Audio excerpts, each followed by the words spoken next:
On va parler de la Côte d'Ivoire, ne vous en faites pas, mais je vais commencer. La charité bien ordonnée commence par toi. Au Mali, bon ben, vous allez constater que on est légèrement les coupures de courant, Dieu merci. Il faut quand même remercier les autorités de la transition qui font un travail phénoménal parce que, vous savez, quand vous êtes confronté au terrorisme, si c'est seulement le terrorisme, il y a une façon de faire.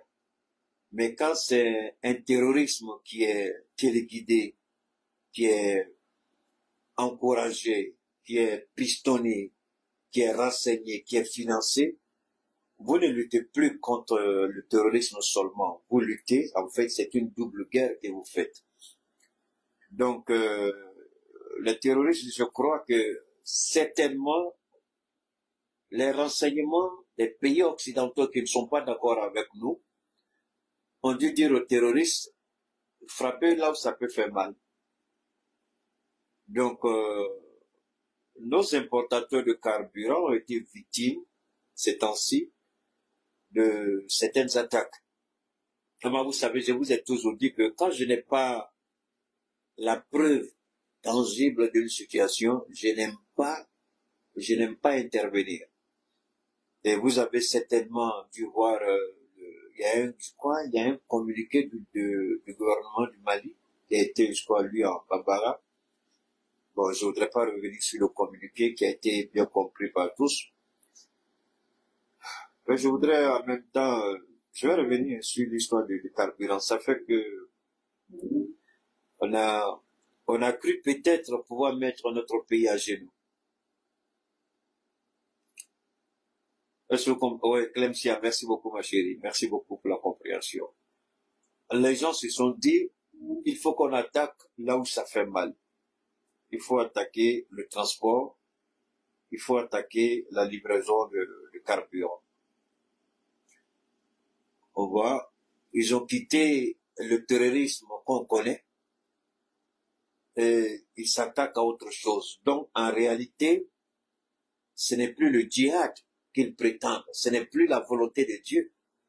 Parce que supposons que le carburant, un exemple, va servir par exemple à alimenter le groupe électrogène d'un hôpital. Et il va se trouver que dans cet hôpital, il y a une femme qui est sur le point d'accoucher, mais l'accouchement devient compliqué, il faut faire une césarienne. Et cette femme, elle est appréciée de Dieu parce qu'elle fait ce que Dieu lui demande. Elle vit conformément à la parole de Dieu, aux prescriptions. Je rentre pas dans l'histoire de musulmans, chrétiens, catholiques, hein. Moi j'ai dit Dieu. Donc, que chaque religion se retrouve dans ce que je dis. Moi, je ne suis pas là pour faire la différence, d'accord? Je suis dans un pays laïque. La plupart des personnes qui travaillent avec moi sont d'autres confessions. C'est ça. Excusez-moi, j'ouvre une petite parenthèse encore. Vous savez, c'est ça qui est dangereux en fait, c'est ceux qui se disent musulmans. Une fois, j'ai parlé comme ça avec quelqu'un. J'ai dit, toi, tu dis pour qu'on fait laïcité, c'est pas ça? Il dit oui. J'ai dit, quand tu vas au marché là, et puis tu vas acheter là, les condiments que tu vas acheter là, est-ce que tu demandes à la femme qui vend là, tu es musulman ou bien tu es chrétien? Parce qu'au Mali ici, chrétien comme musulman, tout le monde se dresse de la même manière, hein. Tout le monde attache même paille, même foulard. Donc tu sais pas celle qui te vend piment, aubergine, le riz, et les musulmans que tu sais pas. Mais vous achetez. Alors, ou bien, quand les gens viennent acheter chez vous, pourquoi vous ne dites pas, je prends seulement l'argent des chrétiens, ou bien je prends seulement l'argent des, pardon, ça faut le, je prends seulement l'argent des musulmans. Mais pourtant, les chrétiens vont acheter dans vos boutiques, vous prenez leur argent, vous mettez dans vos comptes. Donc leur argent là, c'est pas catholique. Et vous êtes mauvais. Hey! Hey! Pitié pour vous. Vous faites pitié. C'est-à-dire, vous menez un combat que vous ne comprenez même pas vous-même. Vous les attaquez là. Vous volez, mais pourtant, dans vos boutiques là, vous prenez leur argent. Vous refusez leur argent. Je veux un seul Malien qui est sorti pour dire, moi, quand tu viens acheter chez moi, si tu es chrétien, je prends pas. Un seul n'a qu'à sortir pour dire ça. Il n'y en a pas. Donc, les bêtises que vous racontez là, les conneries que vous racontez là, dites ça. Quand vous dites, vous êtes musulman, votre femme met son petit commerce devant sa porte. Les filles, là, elles passent, hein, en mini-jupe, bien mini, mais vrai mini que tu connais là. Elle donne l'argent, ta femme prend. L'argent, elle te donne après. Tu payes maison avec, tu payes courant avec, tu payes popote avec. Vous êtes vraiment pathétique, vous faites pitié. On n'a qu'à passer à autre chose. C'est pourquoi moi, quand les gens commencent là, je les regarde et tous et puis je dis, mais, hein? Je dis, quand je vais commencer à parler ici, vous allez vous plaindre. Mais pourtant, vous ne savez même pas, pendant que vous faites là, vous ne connaissez même pas. D'accord? On n'a qu'à laisser ça. Maintenant, les terroristes qui attaquent les systèmes de carburant, je répète, la femme qui est là, le travail est devenu compliqué, il faut faire une césarienne, il faut faire une opération. Et le groupe a besoin de carburant. Et la femme, il se trouve que sa relation avec Dieu est tellement extraordinaire que Dieu même apprécie. Et puis vous, par vos actions, peut-être, si jamais, vos actions peuvent poser un problème à cette femme. Vous dites que vous faites Dieu. Et Allah. Bon, moi, je ne vais pas rentrer dans votre vie. Moi, je ne vous connais pas. Je ne cherche pas à vous connaître. Quand il y a une autorité, quand il y a un communiqué de nos autorités, je prends, je regarde. Si je peux faire une intervention, je fais une intervention. Si ça ne mérite pas que je n'intervienne pas, je n'interviens pas. Il y a longtemps, j'avais essayé de tirer la sonnette d'alarme sur ce qui se passait. Avant même que le gouvernement malien à l'époque, avant le Burkina et le Niger, j'avais été celui qui a demandé, j'ai demandé aux jeunes gens d'éviter de faire la promotion du terrorisme. Ce n'est pas bon pour notre pays, ce n'est pas bon pour le moral de nos troupes. On ne m'a pas écouté. Ils ont fait. Jusqu'à ce que le préjudice se soit constaté par nos autorités aujourd'hui qui ont pris une décision. On me dit, pourquoi tu parles pas en Dula? J'ai dit, bâtard là, c'est toi qui paies mes unités, c'est toi qui m'as dit de sortir, tu m'as dit de parler en Dula.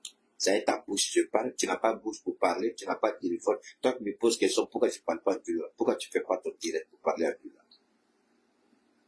Alors donc, c'est nous, ta maman Blakoro, ton papa Blakoro, bâtard que tu es, tu t'as pas fait un dangate, sors de mon direct, maudit que tu es. Alors donc, je continue. Même bâtard comme ça, là, va venir. Il vient insulter. Ah, tu as ta place ici. Alors, donc, nous, on continue. On dit infiniment merci à nos autorités pour avoir compris, pour avoir tiré la sonnette d'alarme. Mais en même temps, je demande à nos autorités peut-être de revoir, hein. Moi, c'est juste une suggestion, une proposition. De revoir, vous savez, je vais rapidement fermer la parenthèse. J'avais vu ça venir il y a longtemps. Ça fait des années que j'ai vu ça venir. Malheureusement, je n'ai pas été entendu.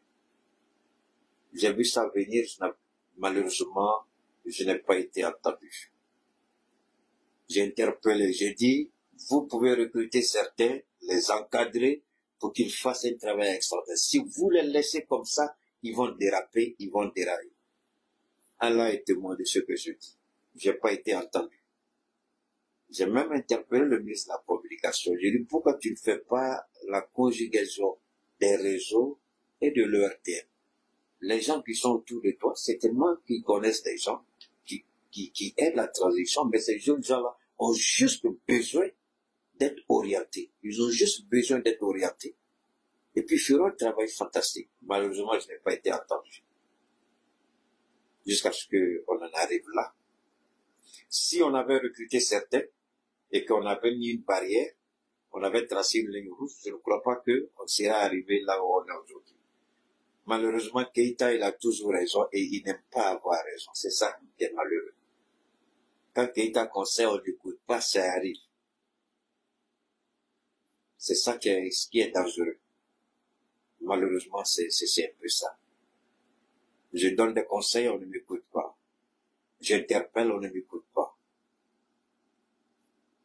Maintenant, voilà ce qui est arrivé. Les jeunes gens, peut-être il y a telle ou telle personne qui l'appelle, qui l'encourage, il la protège, pour qu'il fait bien. Il sort, il fait beaucoup. J'ai dit, c'est pourquoi je vous ai tout dit, je suis pas griot de quelqu'un, je ne crie pas wow. Si c'est les wow là, ils sont là-bas.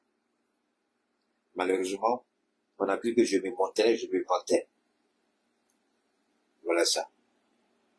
Mais en même temps, j'ai une inquiétude. On ne peut pas, comme ça, balayer du revers de la main. Ils ont fait un travail certainement, ils ont mal fait quelque part, ils ont bien fait quelque part. On a besoin d'eux.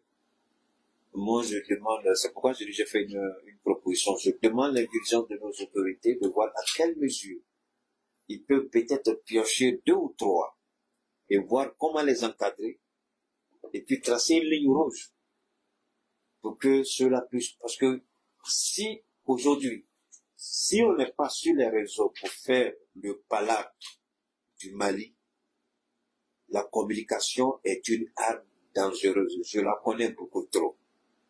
C'est pourquoi moi j'interpelle le ministre encore. Il peut s'asseoir avec le ministre de la Sécurité, avec le ministre des Forces armées, avec le Premier ministre, pour voir dans quelle mesure ils peuvent travailler avec certains. Je ne dis pas qui, c'est à eux de voir. Il y a certains qui peuvent récupérer parmi eux. Et puis tracer une ligne rouge. Vous allez voir tout de suite, parce que si les jeunes gens, on les met de côté ou décident de se mettre de côté, on aura tous les problèmes du monde pour mener à bien la communication. On aura tous les problèmes du monde. Ça, c'est une réalité qu'on doit dire à nos autorités de façon intelligente et respectueuse.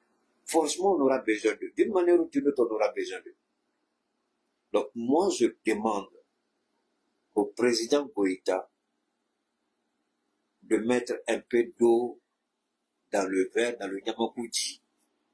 Je lui demande pardon de revoir s'il peut prendre 1 ou 2 temps avec des directives claires, un encadrement. Et parce que si on dit qu'il faut laisser à l'ERTM et à Monsieur le Président, j'ai peur. ORTM, tu sais, au nom de Dieu, ORTM ne peut pas. La DIRPA est extraordinaire et excellente dans tout. ORTM ne peut pas, Monsieur le Président. ORTM, tu sais. ORTM ne peut pas. Alors, moi, j'aurais souhaité, avec tout le respect que je dois à mon président, avec tout le respect que j'accorde à mon Premier ministre, au ministre de la Sécurité, au ministre de la Défense, au général, j'oublie le nom, le ministre de la Sécurité, et au ministre de la Communication, à tous, je vous un respect. Même si par moment, je suis pas trop d'accord avec le ministre de la Communication, mais j'estime, Monsieur le Président, c'est la petite voix du petit Keïta dans son petit coin, qui aime le pays et qui aime les autorités de ce pays. Je demande pardon. Regardez qui vous pouvez prendre. Encadrez-les et permettez que le réseau soit leur moyen d'expression. Celui qui bannit les réseaux sociaux se tire une balle dans les pieds. On ne peut pas bannir les réseaux sociaux de la communication. Ce n'est pas possible. Je vous donne un exemple simple. Je vous donne un exemple simple. Prenez le jeune Kirk qui a été tué aux États-Unis. À lui seul, très activiste, très éloquent. Lui, il a retourné la jeunesse américaine pour voter pour deux. Alors qu'en général, aux États-Unis, dans la politique américaine, les jeunes votent toujours démocrate. Mais le jeune Kirk est arrivé, il a changé. Il dit, comme Keïta, il a la grande gueule. Kirk aussi, il avait la grande gueule. Il avait initié quelque chose. Alors, monsieur le président Simi Goïta, Ibrahim et le général, je voudrais, le jeune qui a été tué, je vous en prie, demandez à ceux qui sont sur les réseaux de vous envoyer le petit là, comment il a commencé, le jeune Kirk. Il a commencé au début comme nous tous, mais il avait une vision pour l'Amérique. Et tout de suite, Donald Trump l'a vu comme un élément incontournable de sa politique et de sa réélection. Il a rapproché le gars. Les républicains l'ont approché. Parce que pour faire le tour des États-Unis, avec la sécurité qu'il a, malgré ça, il a été tué la dernière fois, le 10, je crois, qu'il repose en paix. Malgré tout, on mettait les moyens à sa disposition pour faire les tournées. Et les tournées, c'était au moment où les gens, et lui, ces tournées, c'était dans les universités. Il a implanté l'esprit Trump au sein des universités. Vous n'êtes pas d'accord avec lui? Lui n'a aucun problème. Il dit, viens m'affronter. Comme le fait Gédéon en Côte d'Ivoire. Venez m'affronter. Comme le fait Keïta. Il lance des filles. Tes garçons, viens m'affronter. Et c'est ce que lui fait. C'est ce qu'il a fait. C'est ce qu'il faisait jusqu'à ce qu'il soit tué. Parce que les gens ont vu qu'il ne pouvait pas arrêter. Il était tellement fort et puissant. Et le gars, il était pressenti pour être candidat. Peut-être pas forcément après Trump. Peut-être dans 10 ou 15 ans. Parce qu'il montait et c'était le gars, tu viens, tu n'es pas dans... Lui, il est là, le micro, tu viens prendre le micro et puis tu parles. Et puis vous parlez, vous échangez. Aujourd'hui, on ne peut pas bannir les réseaux sociaux de la communication gouvernementale. Que ce soit, il n'y a aucun gouvernement au monde qui peut se passer des réseaux sociaux. Monsieur le Président, si on vous l'a dit, ils vous ont menti. Mais par contre, vous pouvez organiser comme les Américains l'ont fait avec le jeune. Il n'est pas le seul, hein. Il y a beaucoup des gens dans les, ceux qui font les podcasts là. Il y a beaucoup qu'ils ont récupéré, qui travaillent pour eux. Vous pouvez faire, c'est ce que j'ai essayé de faire passer comme idée. Malheureusement, j'ai pas été entendu. Malheureusement, j'ai pas été écouté. C'est ce que, et je m'efforce aujourd'hui à le dire, Monsieur le Président. Les jeunes gens ont déraillé, ça c'est clair. Ils ont très mal fait, ça c'est incontestable. Mais Monsieur le Président, il faut pas les jeter et tous. Regardez celui ou ceux que vous pouvez récupérer par eux. J'ai toujours dit, moi je ne suis pas intéressé par quoi que ce soit. Et Allah est témoin. Quand je le dis, Wallah billah, je suis au sérieux. Je ne suis pas intéressé. Vous pouvez récupérer certains parmi eux. Seulement qu'ils arrêtent. Ils ont exagéré. Les mensonges aujourd'hui les ont rattrapés. Moi, je ne vais pas rentrer, je ne vais pas faire de criticisme, je ne vais pas les critiquer. Le gouvernement a très bien fait, très bien réagi.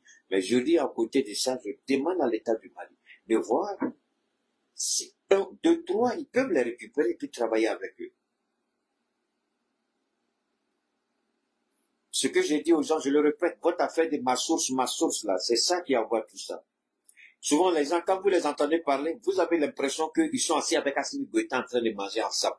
Souvent, quand vous les entendez parler, vous pensez qu'eux-mêmes, là, ou le ministre dort là, ils sont là-bas avec le ministre, ou la ministre, ils sont au courant de tout. Mais c'était très dangereux. Moi, j'ai vu ça venir, je ne me suis pas engagé sur cette voie, parce que la voie n'était pas bonne. Le choix qu'ils ont fait était un mauvais choix. Vous avez constaté, beaucoup ont dit qu'on ne te voit pas parler du Mali. Je dis parce que l'atmosphère était trop polluée. Si je sortais pour dire des choses pendant que les gens sont en train de dire j'allais retourner la population contre moi et les autorités contre moi. Donc qu'est-ce que j'ai fait? J'ai pris mon recul et puis je les ai laissés avancer. C'est pourquoi je dis, moi, dans mon domaine, par la grâce de Dieu, je suis un as dans mon domaine. Je suis un lion dans ce que je fais. Et je suis bon dans ce que je fais. Quand je vois venir, je me retire et puis je te laisse partir. La vérité va se savoir. Je me suis mis en repli et je les ai laissés. Et je me suis concentré plus sur l'AES, la Côte d'Ivoire et d'autres pays. Je les ai laissés. Parce qu'ils avaient pollué l'environnement de la communication. À tel point que si tu veux parler, tu fais pas attention, tout de suite, tu deviendras l'ennemi. Donc, en tant que doyen et spécialiste dans mon domaine, parce que Dieu merci quand même si je dis que je n'ai pas besoin de diplôme, quand même Dieu m'a permis d'avoir des diplômes et d'avoir quand même l'expérience du travail dans la communication aux États-Unis. J'ai regardé, j'ai dit, bon, il y a des moments il faut laisser, quand il y a trop de bruit là, Ivoirien dit, tu restes pas dans le maniant pour aller le maniant. C'est ce que j'ai fait. Il y avait trop de bruit, je me suis mis à l'écart et puis je les ai laissés partir. Parce que je savais qu'ils allaient se casser la gueule quelque part, d'une manière ou d'une autre. Parce qu'ils n'étaient pas dans le vrai. Je ne savais pas seulement quand est-ce que le gouvernement allait réagir. Mais malgré tout, je demande au gouvernement on ne peut pas laisser les réseaux sociaux. Il faut occuper les réseaux sociaux. On ne peut pas les laisser. On ne peut pas. Donc, je réitère encore les appels que j'ai lancés, ça fait des années, à mon président bien-aimé Assimi Goïta. Récupérer certains parmi eux, donner-leur la formation qu'il faut et tracer une ligne rouge sur les réseaux. On ne parlera qu'à partir d'éléments fournis et pas la dire pas et par un communiqué officiel de l'État du Mali. Point barre. C'est ta mère qui est mentée, des bâtards là. Sors de mon direct. Donc, pour moi, c'est ça cette réalité qui est là. Donc, j'invite encore le gouvernement de l'État du Mali. On ne peut pas laisser les réseaux. On ne peut pas laisser les réseaux. Monsieur le Président, Monsieur le ministre de la Communication, faites un effort. Recrutez ceux que vous pouvez recruter. Donnez-leur une formation si nécessaire et tracez une ligne rouge. Voilà. Merci beaucoup, Christine. Mais le repli, bon, au moins, mon nom n'a pas été cité quelque part par la grâce de Dieu. Et moi, je me rappelle, il y a des gens qui m'ont arrêté, on dit, mais Keïta, toi-même, il y a des choses sur le Mali, comme tu dis souvent, si Keïta ne parle pas, avancez votre route. Et c'est pas faux. Je ne suis pas mieux que quelqu'un, mais je suis bon dans ce que je fais. Alors, on va continuer rapidement, mais n'oubliez pas de partager pour les nouveaux. Vous allez vous abonner. Il faut qu'on arrive à franchir la barre de 500 000. On est encore loin, mais je sais qu'on peut franchir la barre de 500 000. Hein? On peut atteindre les 20 millions, c'est pas sorcier, on peut le faire, même si on est en politique. Alors, deuxième parenthèse, j'ai fermé cette parenthèse et je demande à nos autorités, on ne peut pas laisser les réseaux sociaux. On ne peut pas. On en a besoin. Il faut juste faire un tri, le bon tri, et puis on travaille avec. Maintenant, avec une ligne rouge, déjà la ligne rouge a été tracée. On ne fera de commentaires que sur à partir des communiqués officiels de l'État du Mali. Et ça, c'est ce que j'ai toujours fait. On me dit que Tata, tu veux pas parler en tabac. J'ai dit, moi, là, je suis pas dedans. Tu vas venir me donner quoi? J'ai pas la preuve de quelque chose, puis j'ai parlé. Si j'aurais dit des choses, ça pouvait me dire que tu as menti. Tu ne viendras pas me dire que j'ai menti, me faire dire ce qui n'est pas vrai. Ça, je ne le ferai pas. Donc, j'espère qu'on ne peut pas laisser les réseaux sociaux.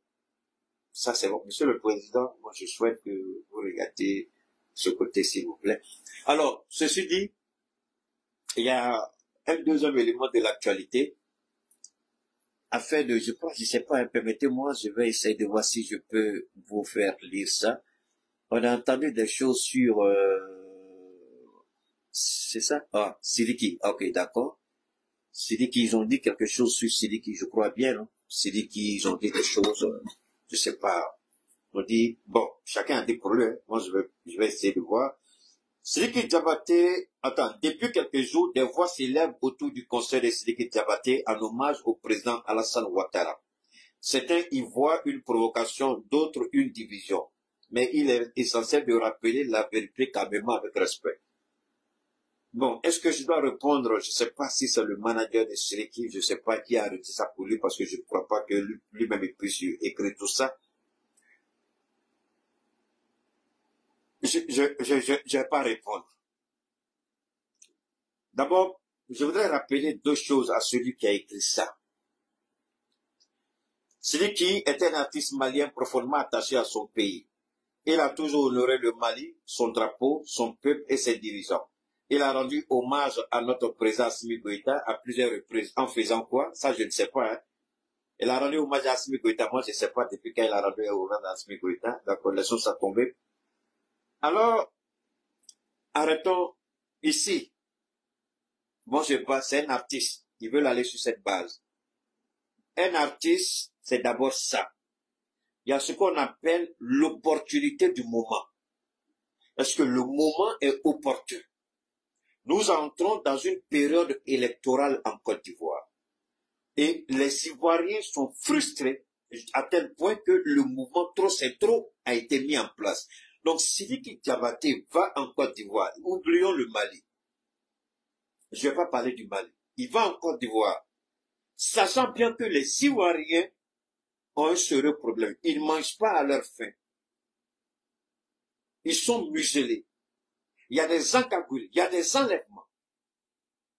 Et la plus grande humiliation, on a vu Alassane Ouattara qui n'a même pas atteint le quota des 1%, mais qui a été retenu. Donc, cette frustration des Ivoiriens, et toi, c'est ce moment que tu as choisi pour aller rendre hommage. Rendre hommage en disant quoi? Que Ouattara fait bien. Donc, Ouattara fait bien lorsque les encagoulés enlèvent des gens. Ouattara fait bien lorsque un ressortissant de l'AES est tué dans les prisons ivoiriennes, Sidiki Diabaté. Donc Ouattara fait bien lorsque Ali Faso a été tué. Mais on t'a pas vu rendre hommage à Ali Faso qui a été tué. Alors vous nous dites que Sidiki Diabaté, il est artiste. Est-ce que c'est une histoire de Assimi Goïta ici? C'est l'opportunité du moment dont parlent les Ivoiriens. Qu'il rende hommage à Assimi Goïta, c'est son problème. Nous, tous les jours, on rend hommage à notre Assimi Goïta. Donc, c'est Sidiki. Moi, je vais vous dire, faites beaucoup attention.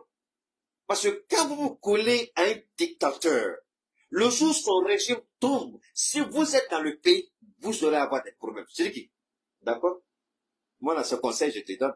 Tu es mon petit frère. Moi, je n'ai rien contre toi. Tu rends hommage à Ouattara. Je prie Dieu, le jour que Ouattara va tomber, que tu ne sois pas en Côte d'Ivoire. Sinon, si tu es artiste, tu n'es pas artiste, tu vas expliquer à ceux qui vont te poser la question ce jour-là.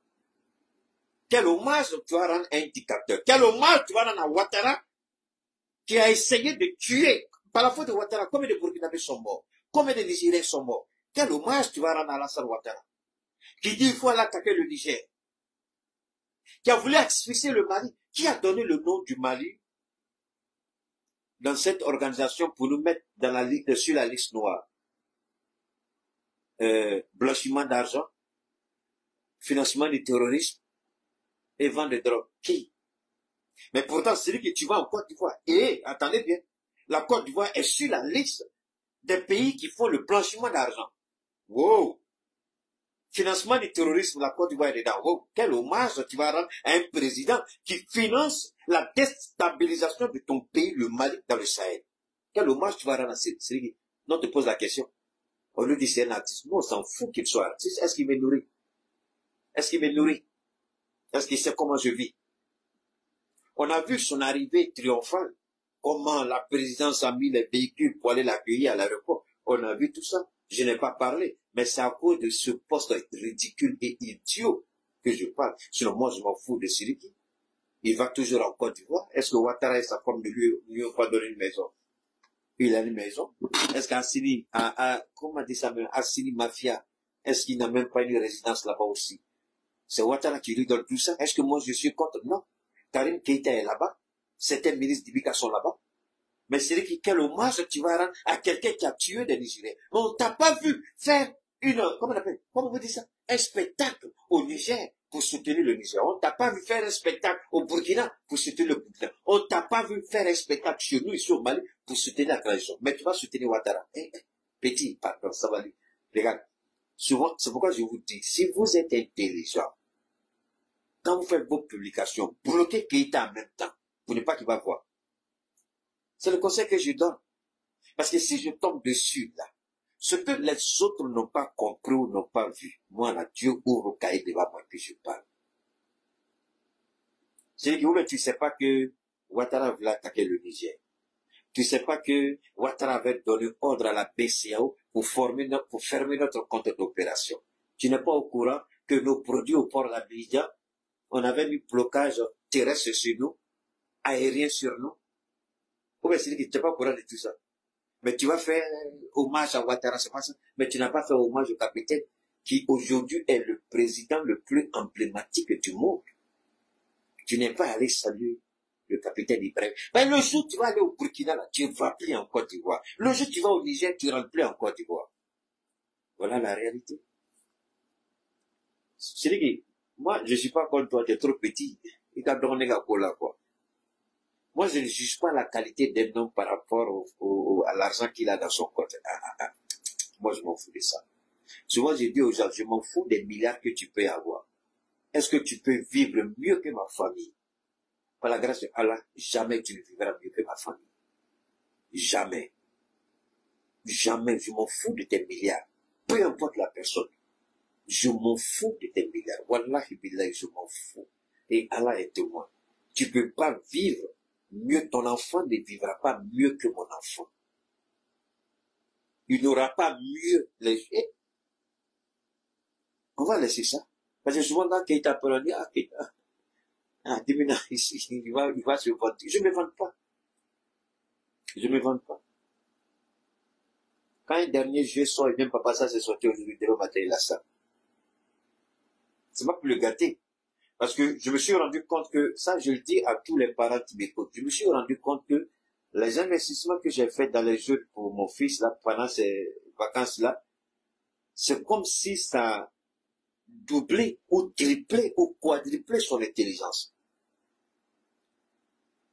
Il vient s'arrêter, en anglais, il lit et puis il passe. Il vient s'arrêter parce que comme la télé, c'est vraiment c'est du balèze, il vient, il lit et puis il passe. Je le regarde, il dit, hey. Il dit, Gaussou Keïta, il dit oui. Il dit, mais il dit, mon papa, il dit oui. Il dit, tu es devenu fort, hein? Il dit oui. Et son téléphone, mais moi, je suis devenu petit dedans. Quand il prend son téléphone, il fait des choses aussi dépassées. Mais pourquoi on fait ça? C'est pour l'aider. Demain, il va à l'école, là. Demain, les cours reprennent. Moi, je sais que j'ai mis un gaillard sur les bancs de l'école demain. Parce qu'il m'a prouvé par A plus B que les investissements pendant les vacances, avec Dieu, je sais combien de millions on a mis dans le jeu pour lui. Et mais ça, c'est une fierté. Donc, dis-moi, qu'est-ce qu'un milliardaire peut, quoi, envoyer ton enfant en Europe? Est-ce que moi, je t'ai dit que l'Europe, là, c'est le paradis de Dieu? Je m'en fous. Voyager la première classe, quand tu descends là, c'est pas même où on va boire à l'aéroport. Donc, en quoi est-ce que voyager la première classe et puis moi, classe économique, tu es mieux que moi? Maintenant, si tu me dis, tu fais comme Davido, ou bien, Burna Boy, tu as ton propre jet, tu dis, ah, tu as ton jet là, on va commencer à réfléchir après. Mais tu n'as pas ton jet, tu n'es pas mieux que moi. Tu vas louer une place dans l'avion des gens. En quoi que tu es mieux que moi? Tu n'es pas. Hein? David, là, moi, je peux le respecter. Parce que lui, il vit son argent. Il a en ligne des voitures de 2 millions, 3 millions, 5 millions de dollars. Il dit, ah, là, tu as tapé dur, mon gars. Sinon, à part ça, là, ces petits plaisantins qui se disent artistes chez nous, là, ils n'ont pas nous laisser respirer. Ces voitures, au cas où, elles vont tous acheter. Et puis, ils viennent nous faire croire que c'est des voitures de 200 millions. Il y a un gars qui est fort dans son Mali. Ils vont acheter une voiture occasion, puis ils viennent nous dire voiture a fait 200 millions. J'ai dit, mon ami, pourquoi quand tu... Parce que moi, les Américains, je les connais. Quand ils vont acheter une voiture, ils rentrent dans le magasin, et puis ils disent, je suis en train d'acheter une voiture. Voilà la voiture qu'il a achetée. Et c'est combien? On dit, c'est 2 millions. Il va s'asseoir puis ici. Mais toi, on voit, toi, tu vois jamais là-bas, c'est toi qui dis, acheter une voiture de 100 millions. Vous allez acheter les voitures, vous les réchivisez, vous faites la peinture, vous mettez contexte, vous venez nous raconter.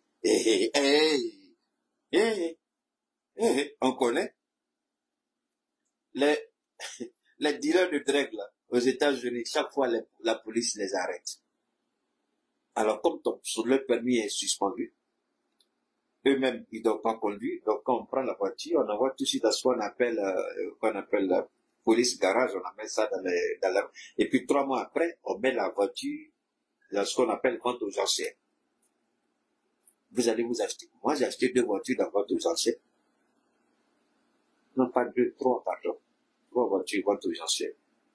Vous allez vous acheter les voitures, $1000, $2000. Mais, par exemple, vous croyez que quand la police trouve une voiture pour aller la mettre sur le marché après, la voiture perd automatiquement toute sa valeur. Vous la payez même pas 1 million. Donc, les gens vont nous faire croire ici, quand ils vont acheter la voiture d'occasion, mais la voiture dans les auctions, ventes aux enchères, vont nous faire croire qu'ils sont acheter ça dans la maison. Laissez-nous respirer. Si vous achetez dans la maison, pourquoi ne vous filmez pas là-bas? Là-bas, on n'interdit pas. Chacun peut se filmer dedans. Filmez-vous, on voit. Hein? Alors, donc, celui qui n'est pas contre Siriki, mais qui se rappelle que Alassane Ouattara, à qui il veut rendre hommage là, a tué au Niger. Et était prêt à faire une intervention militaire. Donc, Siriki. Donc, Alassane Ouattara, c'est lui qui finance le terrorisme dans ton propre pays. Mais tu vas lui rendre hommage. Hey, Siriki, subhanallah. Hey. Moi, je ne vais pas parler. Je te rappelle seulement les faits. Comme tu es artiste, je te rappellerai les faits. Terroriste qui ne finit pas au Mali, là. Alassane Ouattara, ça met dedans. Quand tu as fait concert, là, c'est bien. Puis c'est ton deuxième pays, tu l'as dit toi, c'est ta deuxième patrie. Moi, je n'ai rien contre. Merci beaucoup. Il faut aller faire Siriki. Allah qui est malade. Mais la vérité va éclater au Siriki. Ton Alassane, là, la vérité va éclater. L'on n'est pas pressé. On est assis. Mais la seule chose, tout le bien que je te souhaite, mon petit Siriki, le jour ça va péter, que tu ne sois pas en Côte d'Ivoire, parce que ça va péter. Il va signer quoi. Maintenant, tu t'en fais concert. Tu mets encore, comment on dit ça en bon français, tu mets encore colère dans le cœur des Ivoiriens. On parlait mauvais français, hein. Il y a un petit bâtard qui rentre dans mon... Et puis il met un commentaire. Il dit qu'il a mal parlé français. Il dit, eh alors. Bon.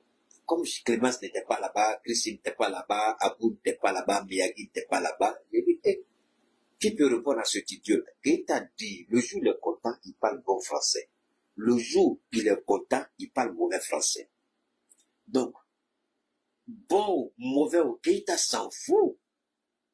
C'est pas mon problème. Le jour où je vais être conformiste, je suis conformiste. Le jour où je ne veux pas, je ne veux pas.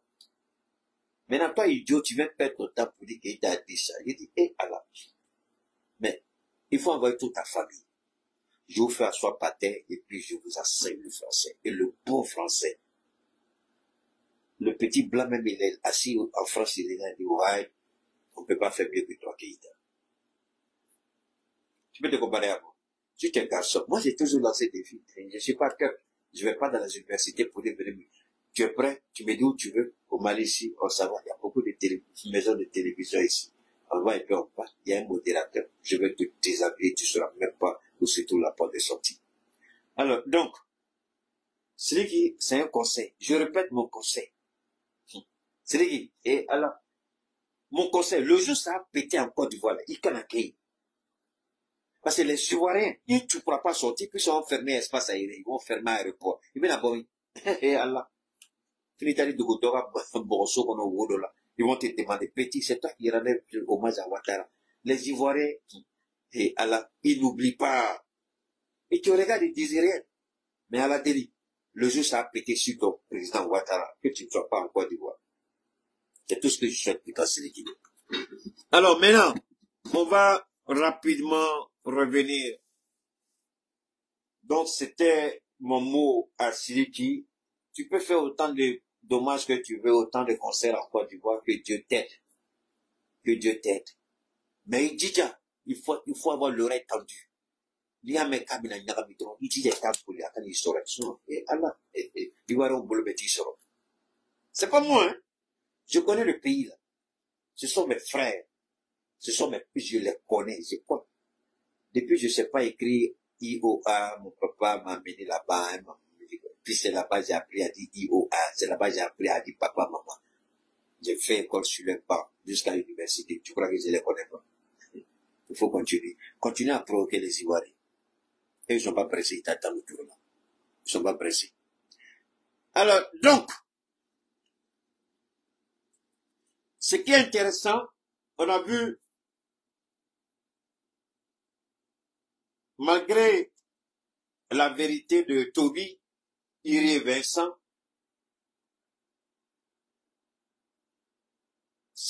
on a vu un petit journaliste.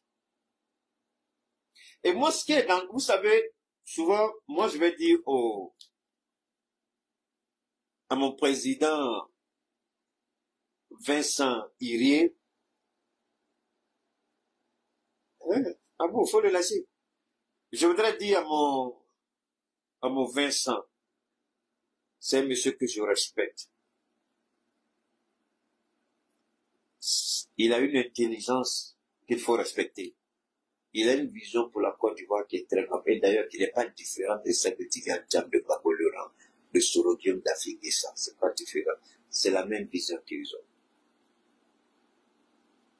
Et aujourd'hui, il n'y a pas une chaîne de télévision. Il n'y a pas un journaliste digne de ce nom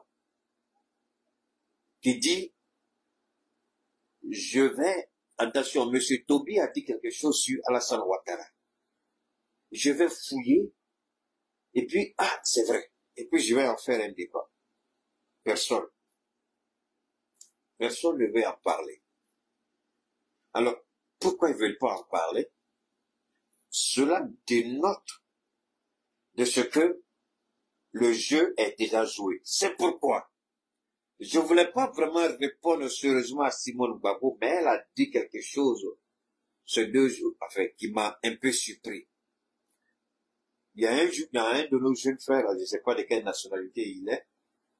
Je crois qu'ils ont fait une visioconférence où il a posé une question à Simone Gbagbo. Est-ce qu'elle regrette? Est-ce qu'elle a des remords? Est-ce qu'elle a des excuses à présenter? Au lieu de tout ça, elle dit, elle n'a aucun remords, au contraire. Elle demande à Babo, elle demande à Tidiane, tiens, ma fille, ça. Ils n'ont pas venir aider sa candidature quand on l'a poussée. Maman Simone, bon, comme j'ai décidé de ne jamais t'attaquer d'une certaine manière, je vais rester dans cette logique. Personne n'ira t'accompagner, maman Simone. Personne ne va accepter de t'accompagner. Si tu crois, maman Simone, qu'il y aura élection, c'est que là où j'étais placé comme dinosaure politique, c'est que tu n'es même pas arrivé là-bas. Si tu penses honnêtement et sincèrement qu'il y aura élection en Côte d'Ivoire, c'est que là où j'étais placé une deuxième fois, tu n'es pas encore arrivé là-bas. Maman Simone, je répète une troisième fois, comme notre premier ministre, le général Abdoulaye Maïga. Si tu penses vraiment qu'il y aura élection, Maman Simone, c'est que je me suis trompé en te mettant à un niveau où tu ne mérites pas d'être là-bas. C'est pas insulte, c'est pas chose. Non. Ça, c'est un premier point. Maman Simone, est-ce que toi, tu peux dire aujourd'hui, en regardant le monde, que ton dossier a été traité avec la plus grande transparence? Maman Simone, du coup, tu as oublié tout ce que tu avais comme grief contre la CEI. Maintenant que tu es retenu, tu ne parles plus de la réforme de la CEI. Ah, Maman Simone, moi je suis perdu, hein. Je suis perdu, Maman Simone. Tu ne parles plus de la réforme. Alors, la question ici, c'est que Maman Simone, aussi bien toi que... Ben, comment il s'appelle? Bion, c'est ça? Bion. Un pion. C'est un pion. C'est pas un pion, c'est un pion. Pion. Pion. Jean-Luc Pion. Avec Simone et Yves. Je vais enlever Babo. Simone et Yves. Et Jean-Luc Pion. Écoutez bien. Maman Simone. Si par extraordinaire, il y a élection, maman Simone et Yves, tu n'auras même pas 1% de voix. Prenez votre bic et puis marquez. Je répète, prenez votre bic et puis marquez. Simone et Yves, s'il y a élection, tu n'auras même pas 1% de voix. Ça, c'est Keïta qui passe. Si par extraordinaire, il y a élection, tu n'auras même pas 1% de voix. Non pas que tu ne vas pas les obtenir. Non. Parce que déjà, vous vous rendez complice d'un trucage électoral, complice d'un braquage électoral. Si, je répète, si vous allez à ces élections, si par extraordinaire, Dieu décide, ce qui n'est pas évident, que vous allez à ces élections, vous allez pour accompagner Ouattara. Et Ouattara, il n'y aura pas de, comment dire, il n'y aura pas, ils sont forts. Hein. Bon, essayez de comprendre, hein, parce que je crois que j'ai failli dire compagnie ivoirienne, j'ai failli dire compagnie ivoirienne d'électricité, non, bon. EDM, ils ont fait un travail extraordinaire, malgré qu'ils soient dans les difficultés. Je vais voir si on peut continuer comme ça, hein, ça va pas poser un problème. Alors, ce qu'il faut retenir, si vous allez si par extraordinaire il y a élection, vous allez accompagner le candidat Alassane Ouattara. Ça, c'est un. C'est vous qui avez dénoncé la CEI. Des 5 candidats retenus, vous êtes la seule à avoir dit qu'il faut faire la réforme de la CEI. Bion n'en a pas parlé. La femme, là, il y a une autre femme qui a été retenue, là. Henriette, voilà même là. Elle n'en a pas parlé. Et Don Melo n'en a jamais parlé. Alassane Ouattara n'en a jamais parlé. Donc, sur les 5 candidats, il n'y a que vous et vous seuls qui avez dénoncé les pratiques mafieuses de la CEI. Et vous êtes contente d'avoir été retenu. Alors, la CEI, Afin Guessan l'a dit, est verrouillée. Le Conseil constitutionnel est verrouillé. Maman Simone, dites-moi, Par quelle alchimie vous croyez que vous allez gagner ça? Même si toute la Côte d'Ivoire vote pour vous dans les urnes, sur papier à la CEI, vous n'allez pas avoir 1%. Sur papier au Conseil constitutionnel, vous n'allez pas atteindre les 1%. C'est le français normal que je dis pour que vous compreniez bien. Et ce qui est un peu curieux, Maman Simone, vous ne parlez plus de la réforme de la CEI dès que vous avez été retenu comme candidat. Est-ce que si vous n'aviez pas été retenu comme candidat, vous allez continuer à demander le démantèlement de la CEI? Mais Alassane Ouattara, il a compris, il dit, donnez à Simone ce qu'elle veut pour qu'elle se taise. Et c'est ce qui a été fait, on t'a retenu. On n'a même pas regardé ton dossier. On t'a retenu. On n'a même pas regardé ton dossier. On t'a retenu. Parce que tu parlais beaucoup. Et Ouattara dit, elle est la seule. On va la mettre dedans, elle va se taire tout de suite. Et Ouattara, il a joué juste. On t'a mis dedans, tu t'es tué. Arrête la go, merci beaucoup. Donc, Maman Simone, tu vois, Ouattara te connaît mieux que toi-même. C'est pourquoi cette élection-là, nous, quand nous disons que nous ne voyons pas d'élection, on n'est pas charlatan, on n'a pas lancé Cori. On regarde les éléments, on les met ensemble et les signaux sont clairs. Il n'y aura pas élection. Maintenant, je répète, Maman Simone, si tu n'avais pas été retenu, je suis sûr qu'aujourd'hui, là, tu serais chez Babou Laurent en train de négocier encore pour la réforme de la CEI. Cette CEI que tu dis qu'elle n'est pas inclusive, cette CEI que tu trouves arbitraire, injuste, qui est partielle, cette CEI que tu dis être truffée, et surtout la liste électorale est truffée. Regarde, Maman Simone, tu as trahi tout le monde. Que ma maman, mais je vais dire les choses telles qu'elles sont. Tu as trahi Tidiane. Vous êtes dans une coordination. Hey, les gens, qui est en train de parler de moi? Patate. Je dirais qu'Abidjan, ils sont en train de parler de moi fort, fort. Ça sonne dans mes oreilles comme ça. Ouh. Ok, c'est pas grave. Parlez de moi. Dieu au contrôle. Alors donc, je répète, Maman Simone. Cette CEI, vous dites, elle n'est pas bonne. Premier élément. Vous dites, la liste électorale est corrompue, est truffée d'erreurs, et vous dites que la liste électorale, il faut un audit. Mais tout ça, vous avez oublié, et vous dites, Babo n'a qu'à venir vous rejoindre. Eh, Maman Simone, on peut faire ça. Vous dites, Tidiane n'a qu'à venir vous, on peut faire ça, Maman Simone. C'est vrai. Assani qui a dénoncé, il lui dit, la liste n'est pas bonne. Mais il dit, ce n'est pas gagné par le RHDP. Pour avoir dit ça, il a été disqualifié. Pour avoir rendu sa démission, l'ancien préfet d'Abidjan a été disqualifié. Et aujourd'hui, la réalité est là.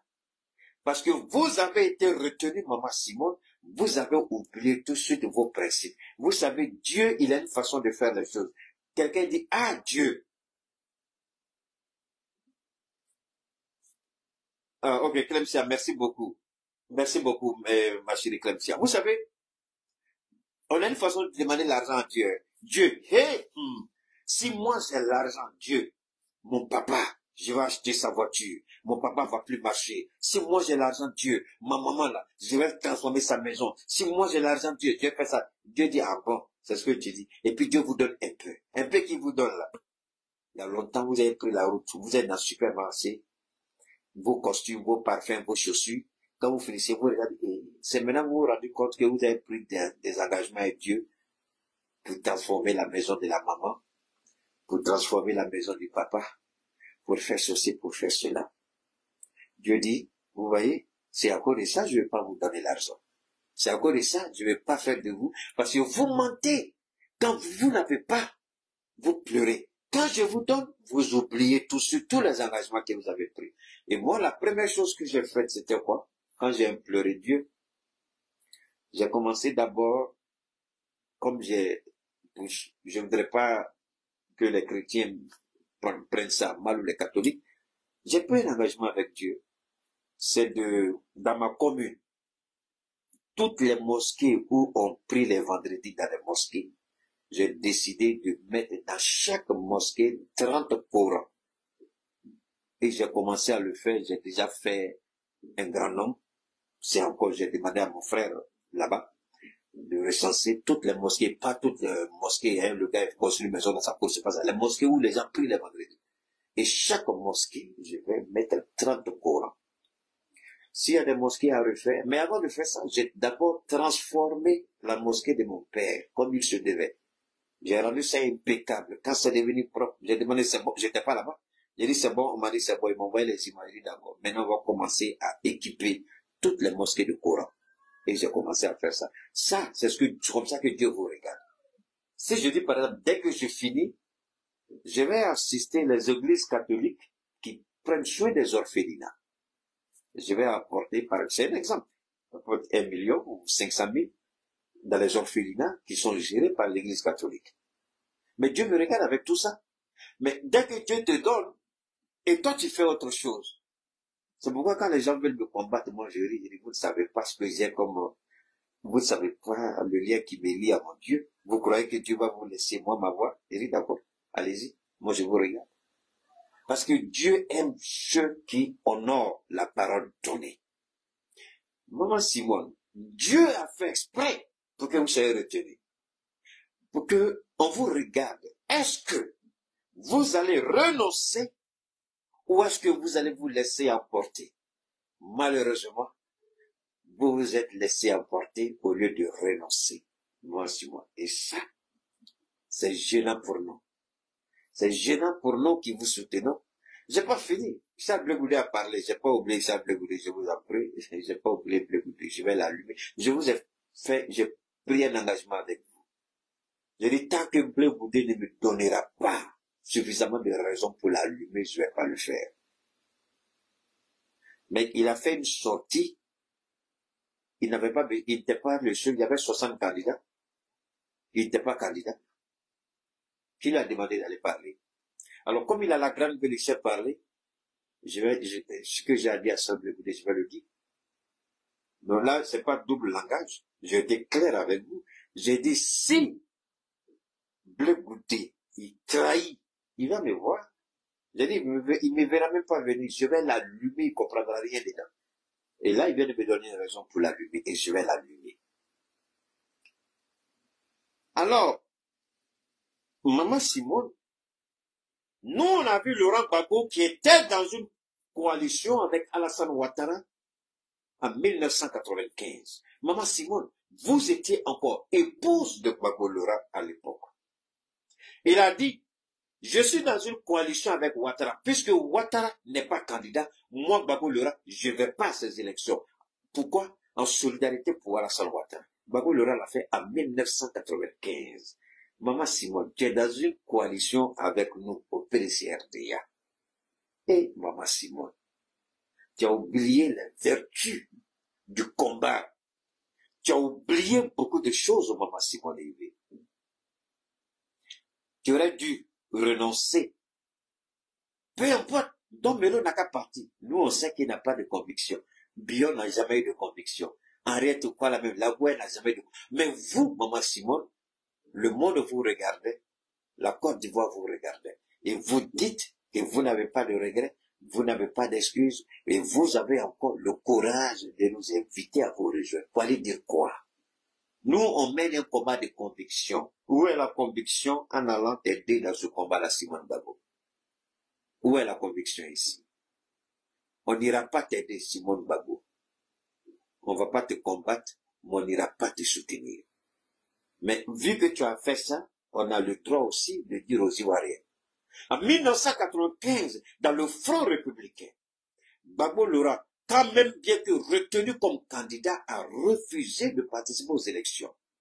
Parce que Ouattara a été rejeté. Simone Gbagbo, on ne vous dit pas de soutenir votre ancien mari, mais on vous dit d'être une femme de conviction. Vous avez dénoncé les pratiques mafieuses de la CEI. Et vous croyez que parce que le conseil vous a retenu. Vous croyez que vous allez avoir votre mot à dire pendant ces élections? Ça n'arrivera pas, Simone Gbagbo. Vous avez trop vite oublié.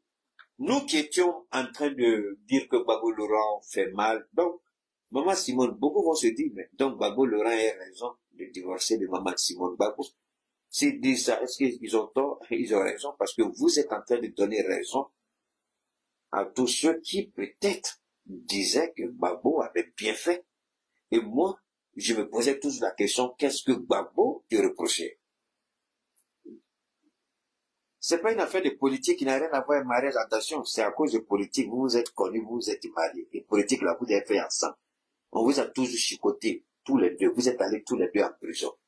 Donc, on ne peut pas te dissocier. C'est pas possible.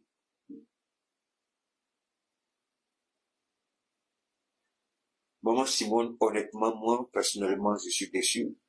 Déçu parce que Afi Guessan est votre allié. Gbagbo n'est pas votre allié. Tidjane Thiam est votre allié. Gbagbo n'est pas votre allié. Mais vous les avez trahis. Vous voulez aller à ces élections-là.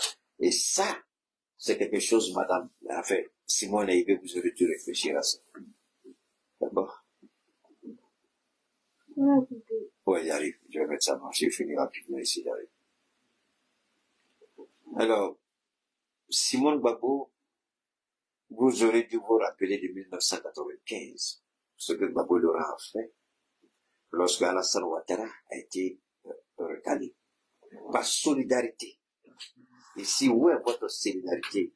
Alors que vous savez pertinemment que le Conseil constitutionnel n'a pas dit le droit. Si le droit avait été dit, moi, je serais d'accord avec vous. Mais le droit n'a pas été dit.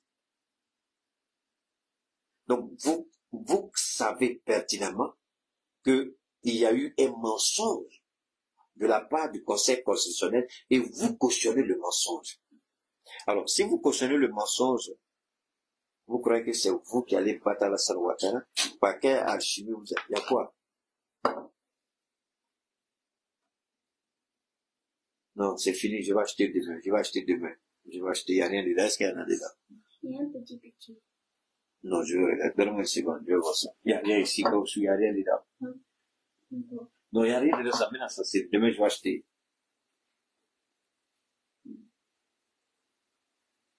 Non, ça ici, il n'y a rien. Non, ça va, c'est quelque chose de... Ouais, je sais pas. J'ai dit ça. Alors, c'est vraiment malheureux. Vous savez, c'est ça aussi l'Afrique. On dit qu'on est des hommes et des femmes de conviction, on fait la politique. Bon, je ne sais pas. Je ne sais pas, non, je sais pas. Je sais pas ce qu'il faut dire, mais tout ce qu'on peut dire, c'est que Gbagbo a toujours eu raison.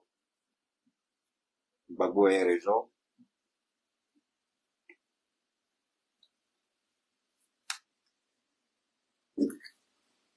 Bah, permettez-moi, il y a un bâtard qui est là. Attendez, il y a un bâtard qui est là, Patrice Touré, il y a mon côté, va dire ça à ta maman. Allez, sors de mon direct, bâtard là.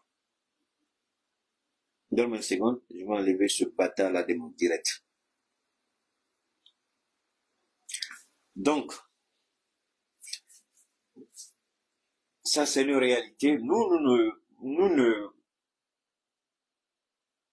oui, ils ont été bastonnés, ils ont été emprisonnés ensemble. Moi, je ne dis pas qu'elle devrait soutenir. On peut dire, elle peut dire, bon, Gbagbo Laurent c'était prévisible. Elle peut dire ça.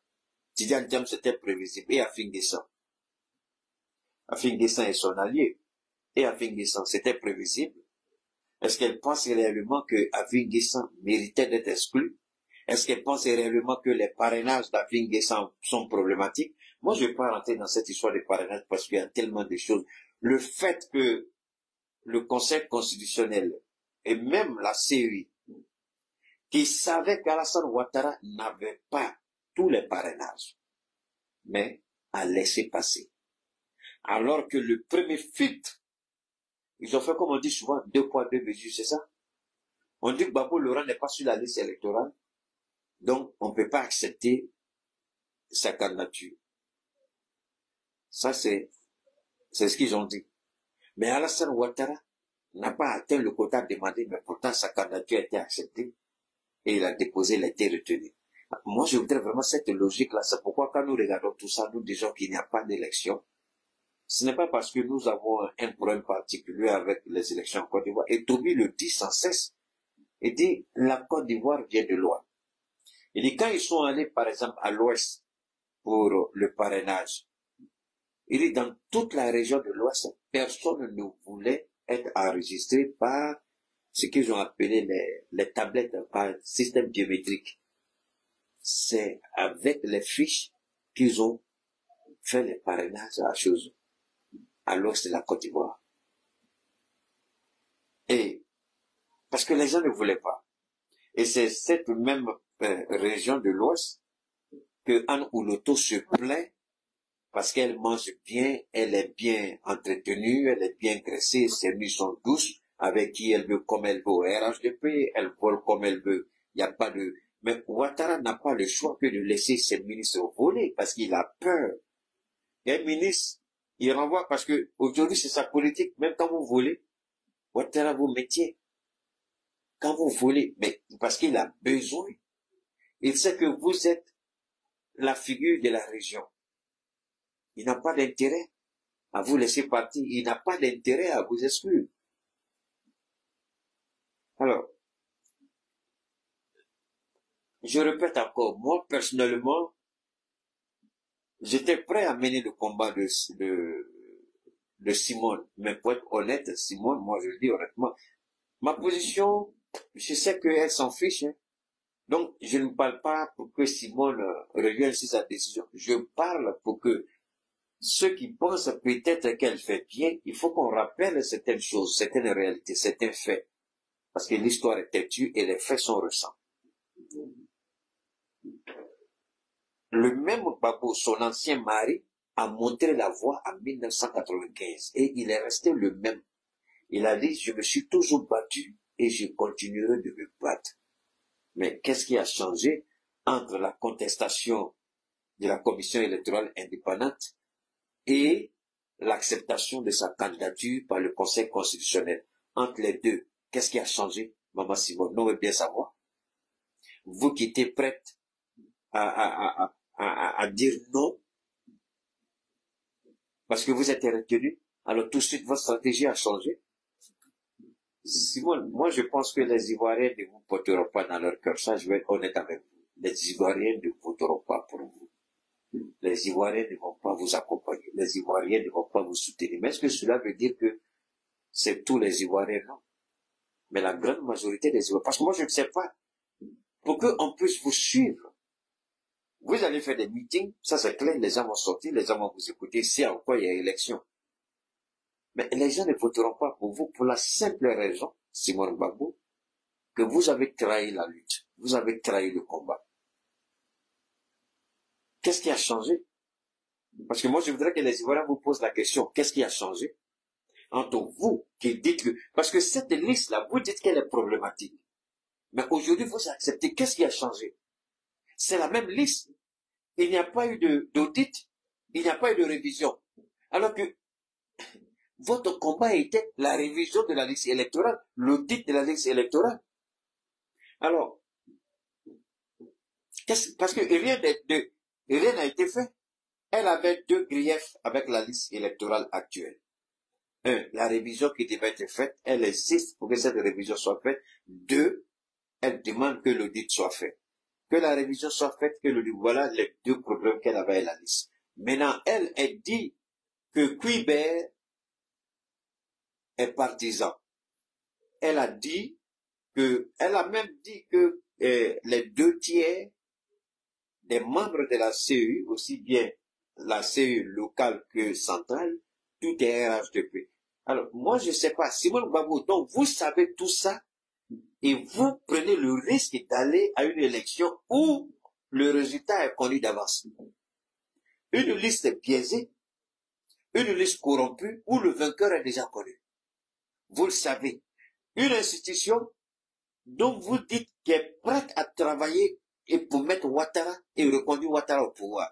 Mais avec ça, vous voulez assez. Moi, Simone Gbagbo, moi, à redonner un instant, c'est-à-dire qu'il faut expliquer aux Ivoiriens pour qu'ils comprennent. Parce que là, les Ivoiriens, vous allez parler de votre projet. C'est pas ça la question, Simone Gbagbo. Vous avez dit que la liste électorale ne permettra à personne de gagner si ce n'est Alassane Ouattara. Vous l'avez dit, on l'a entendu. Mais cette liste, c'est la même qu'elle a. Et vous voulez aller à ces élections avec cette même liste, Simone Gbagbo. C'est la question que nous, on vous pose. Vous dites qu'il il n'est pas impartial. La CEI, aux 2/3, et RHDP. Mais donc, vous savez tout ça. Vous voulez aller à ces élections. Ah, Simone Gbagbo. Ah. C'est compliqué. Vous comprenez? Donc, finalement, ce que Tidjane Thiam a dit, est-ce que ce n'est pas ça? Vous allez accompagner Ouattara à ces élections. Vous n'allez pas pour compétir. Parce que ici, là, nous, on ne sait pas comment, quelle alchimie, quelle ruse, quelle magie vous allez utiliser pour battre Ouattara. Il n'y en a pas. Vous allez passer par où? Vous allez faire ça comment? Simone, il faut nous expliquer parce que nous, on ne sait pas comment vous allez parler. Par quelle technique vous allez passer pour battre Ouattara. Quelqu'un d'abord qui n'a même pas atteint les 1/3, les 1% du parrainage demandé, sa candidature est acceptée. Et vous le savez, cela a été démontré. Les preuves sont là. Vous êtes allés, vous avez vu les preuves. L'ancien préfet a dit, allez-y, à la 4e minute, 20 ou 27e seconde, il a dit, regardez, Ouattara, il a 0,80 et il n'a même pas les 1%. Vous savez ça, Simone Gbagbo? Alors, c'est la candidature de quelqu'un qui n'a pas 1%. Vous croyez que vous allez le battre aux élections? Vous croyez le battre aux élections? Mais arrêtons ça. Bon, maintenant, ça c'est Simone Gbagbo. On n'a pas fini, hein. Simone Gbagbo, on va revenir sur toi. Je ne suis pas pressé. Maintenant, ça Blé Goudé, à cause de Blé Goudé même là, moi, je vais laisser mes cheveux pousser. Parce que sa vilaine tête là, quand je regarde pour moi, je dis, pourquoi je fais mon rat Congo et puis ce gars là, Sale Blé Goudé, tu es vraiment un comédien. Alors, tu as, Blé Goudé, Blé Goudé, Blé Goudé. Maintenant, nous, on s'en fout de ce que tu penses, Blé Goudé. Ça, c'est un. Vous savez, Blé Goudé, c'est pathétique, c'est pitoyable pour toi. Aujourd'hui, nos pays ont besoin d'hommes et de femmes de conviction. Le Sahel, Dieu merci, a des hommes et des femmes de conviction. Blé Goudé, il faut nous dire, qu'est-ce que tu trouves d'extraordinaire? Bon, peut-être que le français n'est pas bien correct. Blé Goudé, attendez, j'ai réfléchi. Alors, Blé Goudé, il faut nous dire, tout le simagré que tu as fait là, le discours que tu as fait là, tu as appelé les gens pour aller parler. J'ai dit, Blé Goudé, tu n'as pas honte, tu n'as pas de dignité. Ça veut dire, souvent te taire, c'est une bonne chose, Blé Goudé. Fermer la bouche par moment, c'est une très bonne chose, Blé Goudé. Trop parler n'est pas bon, Blé Goudé. Tu n'étais pas candidat. Et puis, toi, tu sors, tu parles pour dire quoi? Mais, Blé Goudé, maintenant, toi là-haut, vous tous, vous croyez qu'il y aura élection, c'est pas ça? Blé Goudé, et s'il n'y a pas élection? Et puis, c'est nous, on a raison. Tu vas venir parler aux Ivoiriens, ok? Alors, Blé Goudé. Donc, les Ivoiriens, rappelez-vous, parce que c'est les bêtises qu'il raconte, Blé Goudé. C'est un idiot. Il raconte des conneries. Alors, moi, je vais rendre les choses faciles. Ce que Simone Gbagbo n'a pas compris, ce que Blé Goudé n'a pas compris, permettez-moi de l'expliquer aux Ivoiriens. Parce que eux, même s'ils ont compris, ils n'auront pas le courage de dire aux Ivoiriens. Frères Ivoiriens, sœurs Ivoiriens, voilà la réalité. Je suis dans la ville où tu te trouves, idiot, tu poses des questions stupides. Tu es venu pour savoir où tu me trouves, tu es venu m'écouter. Sors de mon direct. Idiot, à dans une seconde, je vais enlever ce gars-là de mon direct là. Alors donc, je continue. Donne-moi une seconde, hein. Donne-moi une seconde, je vais rapidement, donne-moi une seconde, je vais connecter mon,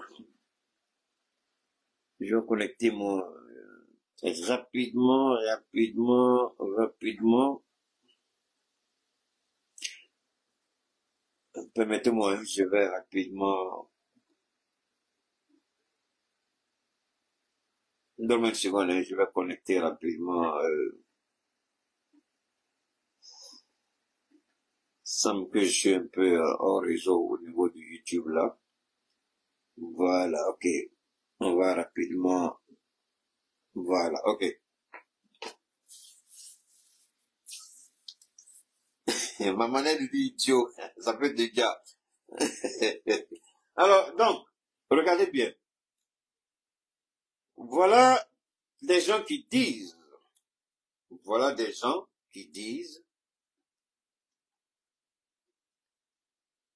il veut pas que le pays soit brûlé. Mais alors, Simone, Blé, voilà ce que je dis aux Ivoiriens. Écoutez très bien.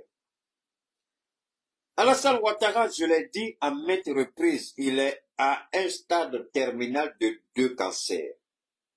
Un cancer qui a été révélé par Chris Yapi, le cancer de la gorge, et moi, j'ai toujours dit, sans apporter à l'époque la moindre preuve qu'il avait le cancer de la prostate. Et c'est après, il dit Chris Yapi, pardon, il faut aller chercher. Il allait chercher et puis c'est venu. Donc, Draman est au stade terminal de ces 2 cancers. Ce qui fait que quand vous utilisez, même si c'est Ibrahim Bakongo, on ne vous le dit pas, vous n'avez pas entendu, je mets Chris Yapi au défi. C'est Bakongo à la prostate. Alors, pour savoir les gens qui font la chimio, regardez leur visage. Regardez si c'est Ibrahim Bakongo. Vous avez un côté ici qui est bien noir. C'est la chimio qui fait ça. Alassane Ouattara, regardez. Regardez les deux. Regardez Patrick Hachi, est-ce qu'il est comme ça? Regardez qui d'autre encore? Il y a plein de gens, hein, ceux qui ont surtout les hommes là, les deux, Alassane Ouattara et Cissé Brabo. Cissé, c'est tellement caché que les gens ne savent pas. Mais moi, je disais ça aujourd'hui. Cissé Bramba Congo a un cancer. Maintenant, est-ce que c'est la prostate ou autre chose? Sinon, Cissé Bramba Congo a un cancer. Moi, je le dis avec certitude et vérité établie. Il a fait tout pour cacher, mais moi, je révèle ça aujourd'hui. Cissé Bramba Congo a un cancer. Et le cancer est très avancé. Parce que plus la tache devient noire, plus tu fais trop de séances de chimio. La chimiothérapie. Voilà. Ok. Ça, ils font ça pour tuer comment on appelle ça, les cellules cancérogènes. Vous n'avez pas besoin de faire chimio. Venez me voir, moi, je vais vous vendre mon produit. Mais vous, les deux bâtards, l'entend faire Ouattara est quelque chose. Ouattara est ici. Je vous vends pas. Sur le monde, par la grâce de Dieu, on fait des résultats on a d'excellents résultats avec nos produits. Ceux qui ont l'hypertrophie de la prostate, cancer de la prostate, cancer de l'utérus, cancer du sein, cancer rénal, insuffisance rénale, diabète, hypertension, anémie, drépanocytose, séquelles d'AVC, arthrose, hernie discale. Alors nous, quand même, la liste des pathologies, elle est longue. Ce que nous traitons aujourd'hui par la grâce de Dieu, ce que nous guérissons avec les produits TTP et les produits CAD. Hein? Ce sont les deux produits que j'utilise, les produits TTP et les produits CAD. Et on fait d'excellents résultats avec, d'excellents résultats. Voilà. Tout à l'heure, je vais vous donner les numéros pour ceux qui sont intéressés. Mais ne donnez pas à Cissé ni à chose. Alassane Ouattara. Et une petite parenthèse.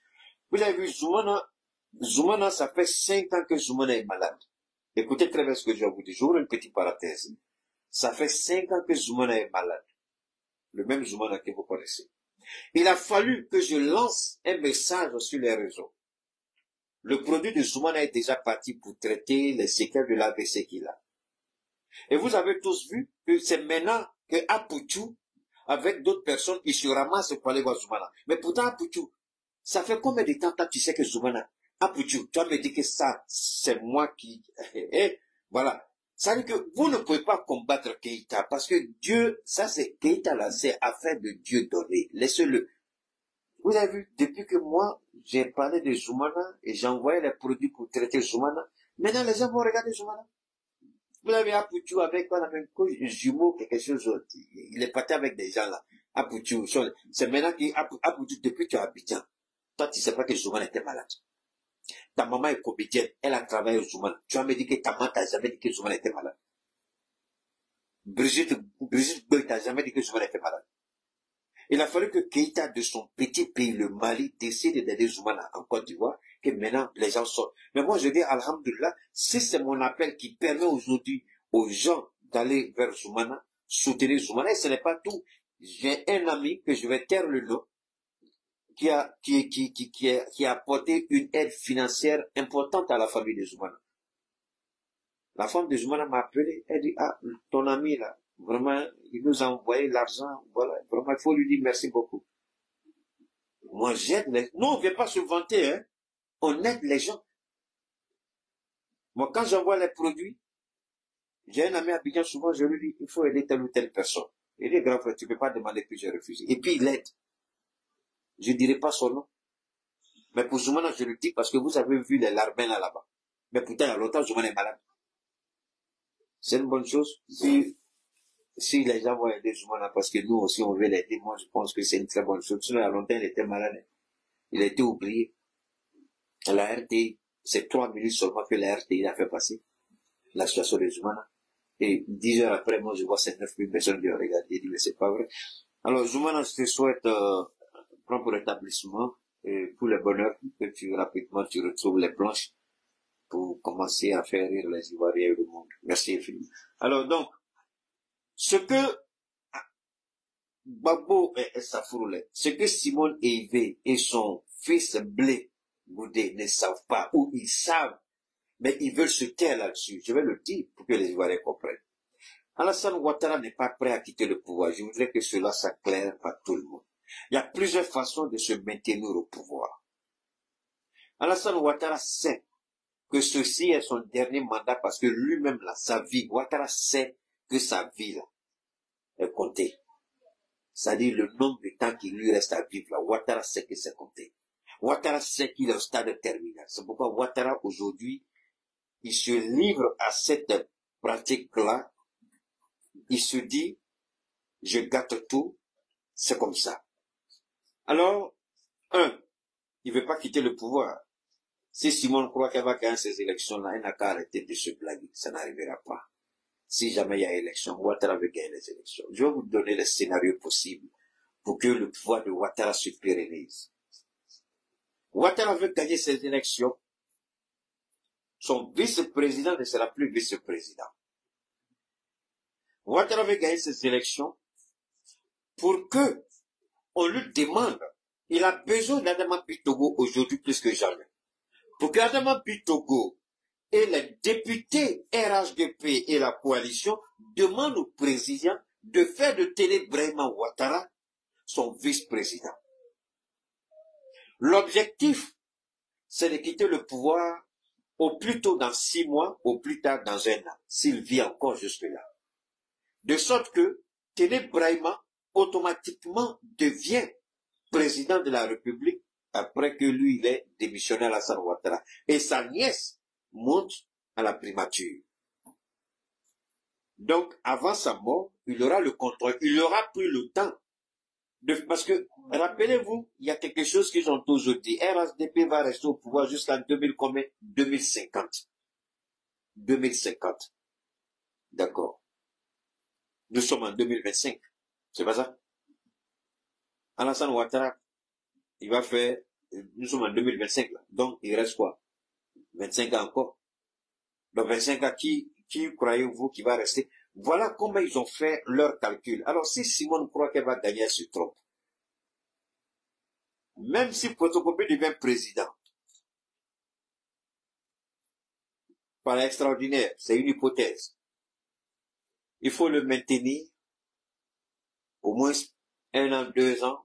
J'avais dit 6 mois, 1 an, mais 1 an, 2 ans, pour qu'ils comprennent un peu le mécanisme. Ensuite, Ouattara se retire. S'il veut encore jusque-là, sa nièce monte à la primature, photocopie monte à la présidence. Voilà le plan de Ouattara. Il n'y a pas deux. C'est le seul plan. Parce que Ouattara ne veut pas que le pouvoir quitte la main de sa famille. Pourquoi? à cause des vols, des surfacturations et de ce qui... Mais attendez, les 300 milliards qu'ils prennent chaque année là, vous croyez que Ouattara est prêt à quitter ça, à laisser ça? Mais les 300 milliards là, même s'il n'est plus président là, c'est toujours là. Mais photocopie ne verra pas un rôle dans ça. Ça va passer, ça va venir directement dans... C'est Ouattara qui va bénéficier toujours les 300 milliards là. Donc, il y a des trous qui doivent fermer, qui n'ont pas fermé. Et Ouattara croyait qu'il allait être en bonne santé jusqu'à une certaine époque, jusqu'à un certain niveau. Malheureusement, peut-être oui, il ne peut pas. Et la dure réalité de la condition humaine l'a rattrapé, c'est-à-dire la maladie et la mort. Et Ouattara n'a pas le choix. Donc, truquer ces élections n'est pas parce que Ouattara veut rester au pouvoir.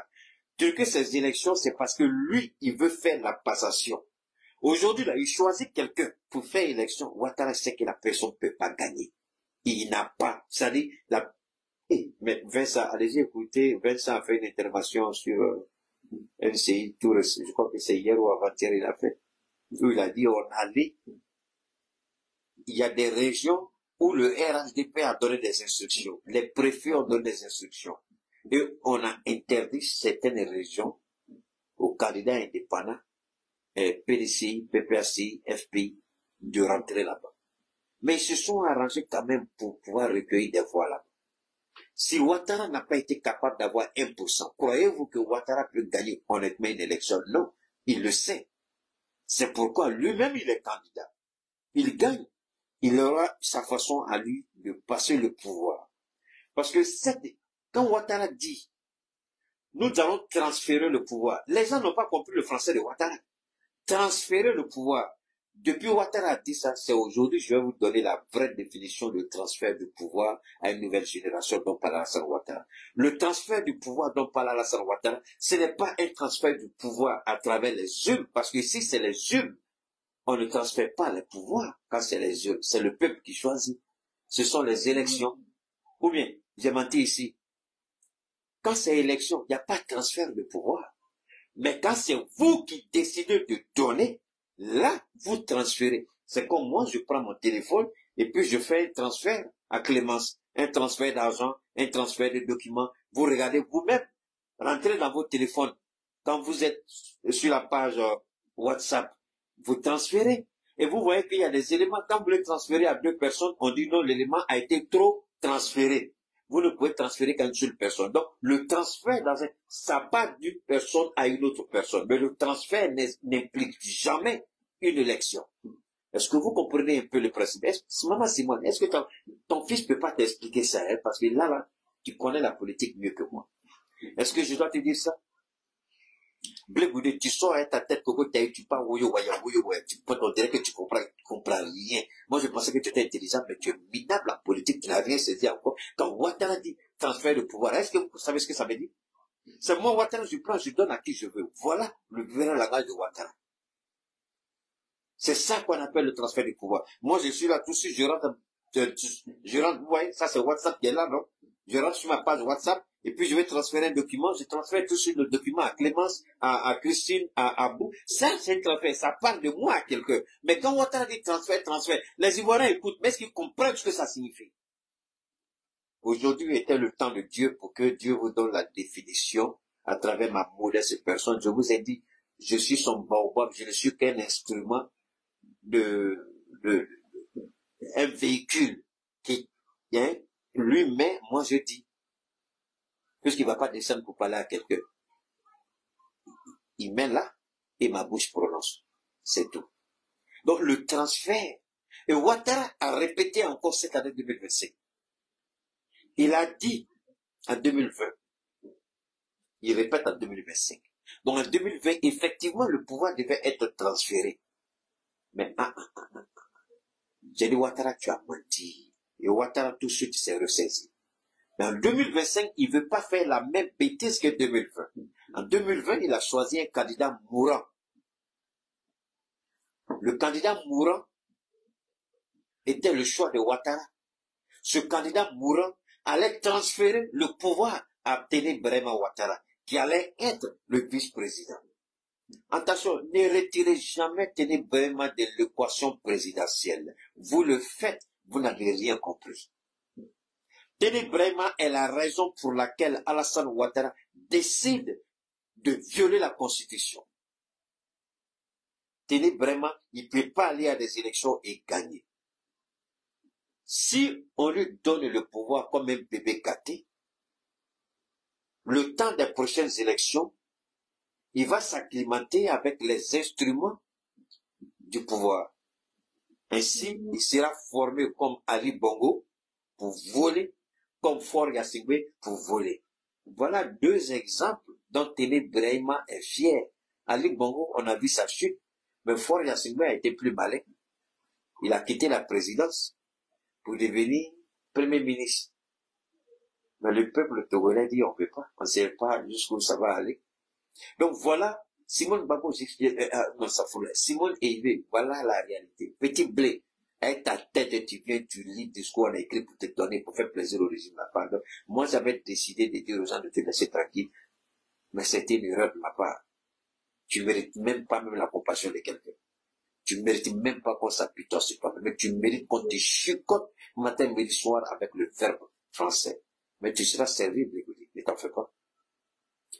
Donc Ouattara ne quittera pas le pouvoir. Il va le transférer comme il a toujours dit. Et Bitogo sait que son heure est arrivée. Ils auront besoin de lui, de demander aux députés RHDP de faire la proposition à travers les instances du RHDP. Et c'est le RHDP. Pourquoi l'autre là, comment il s'appelle, beaucoup de gens pensent à l'autre, comment il s'appelle, Latier là. L'ancien premier ministre Atier, là, j'oublie son nom. Comment il s'appelle même? Oh là là. Donne-moi le nom de l'ancien premier ministre, là. Donc, comment il s'appelle? Le gars d'Azopé, là. Donc, beaucoup de gens disent qu'il a renoncé à sa nationalité française. Oui, il y a une forte probabilité, même si Ouattara le nomme vice-président. Merci beaucoup, Patrick Hachi. Même si Ouattara le nomme vice-président, il va exercer ce pouvoir pendant un temps. Ouattara va le faire monter. Et Téné-Braima prend la... C'est-à-dire qu'ils sont en train... Pour le moment, ils veulent brouiller les pistes entre Téné-Braima et Patrick Hachi. Mais moi, je vous dis toujours, Patrick Hachi est un traître. Et Ouattara sait que c'est un traître. Quelqu'un qui n'a pas hésité à trahir Bédié, Ouattara ne fera jamais confiance à tous ceux qui ont trahi le PDC pour venir au RHDP. Vous voulez voler, ils vous donnent les postes. Mais il y a des positionnements, jamais vous n'allez les avoir au sein du RHDP. Dites-moi, à part porte-parole du gouvernement là, et puis voler l'argent des animaux, Adjumani là, il gagne quoi? Il gagne quoi? À part porte-parole, il gagne quoi? Zéro. Quand vous regardez Patrick Hachi, il avait été mis à l'écart. On l'a rappelé pour venir organiser le congrès du RHDP. C'est pas ça? Après cela, il est devenu quoi? Il a fait quoi? Il y a des positions où Ouattara ne va jamais mettre tous ceux qui ont trahi Bédié. Ouattara sait que c'est des gens qui ont évolué au sein du PDC-RDA. Et Ouattara se dit que c'est des gens qui ne vont jamais quitter définitivement et totalement le PDC-RDA. Et Ouattara le sait. Patrick Hachi, Ouattara sait que c'est un traître. Adjumani, Ouattara sait que c'est un voleur. C'est un coureur de jupons. Mais Ouattara ne peut pas, comment vous dites ça, son héritage politique ne peut pas se reposer sur des gens qui ont trahi Patrick Hachi et Adjumani. Il ne va jamais reposer son héritage politique sur ces deux-là. Donc, son héritage politique, c'est sa nièce, c'est Téné-Braima. Maintenant, qui d'autre? Les ténors là, ils sont tous vieux. Tous les gars là, ils sont vieux. Qui?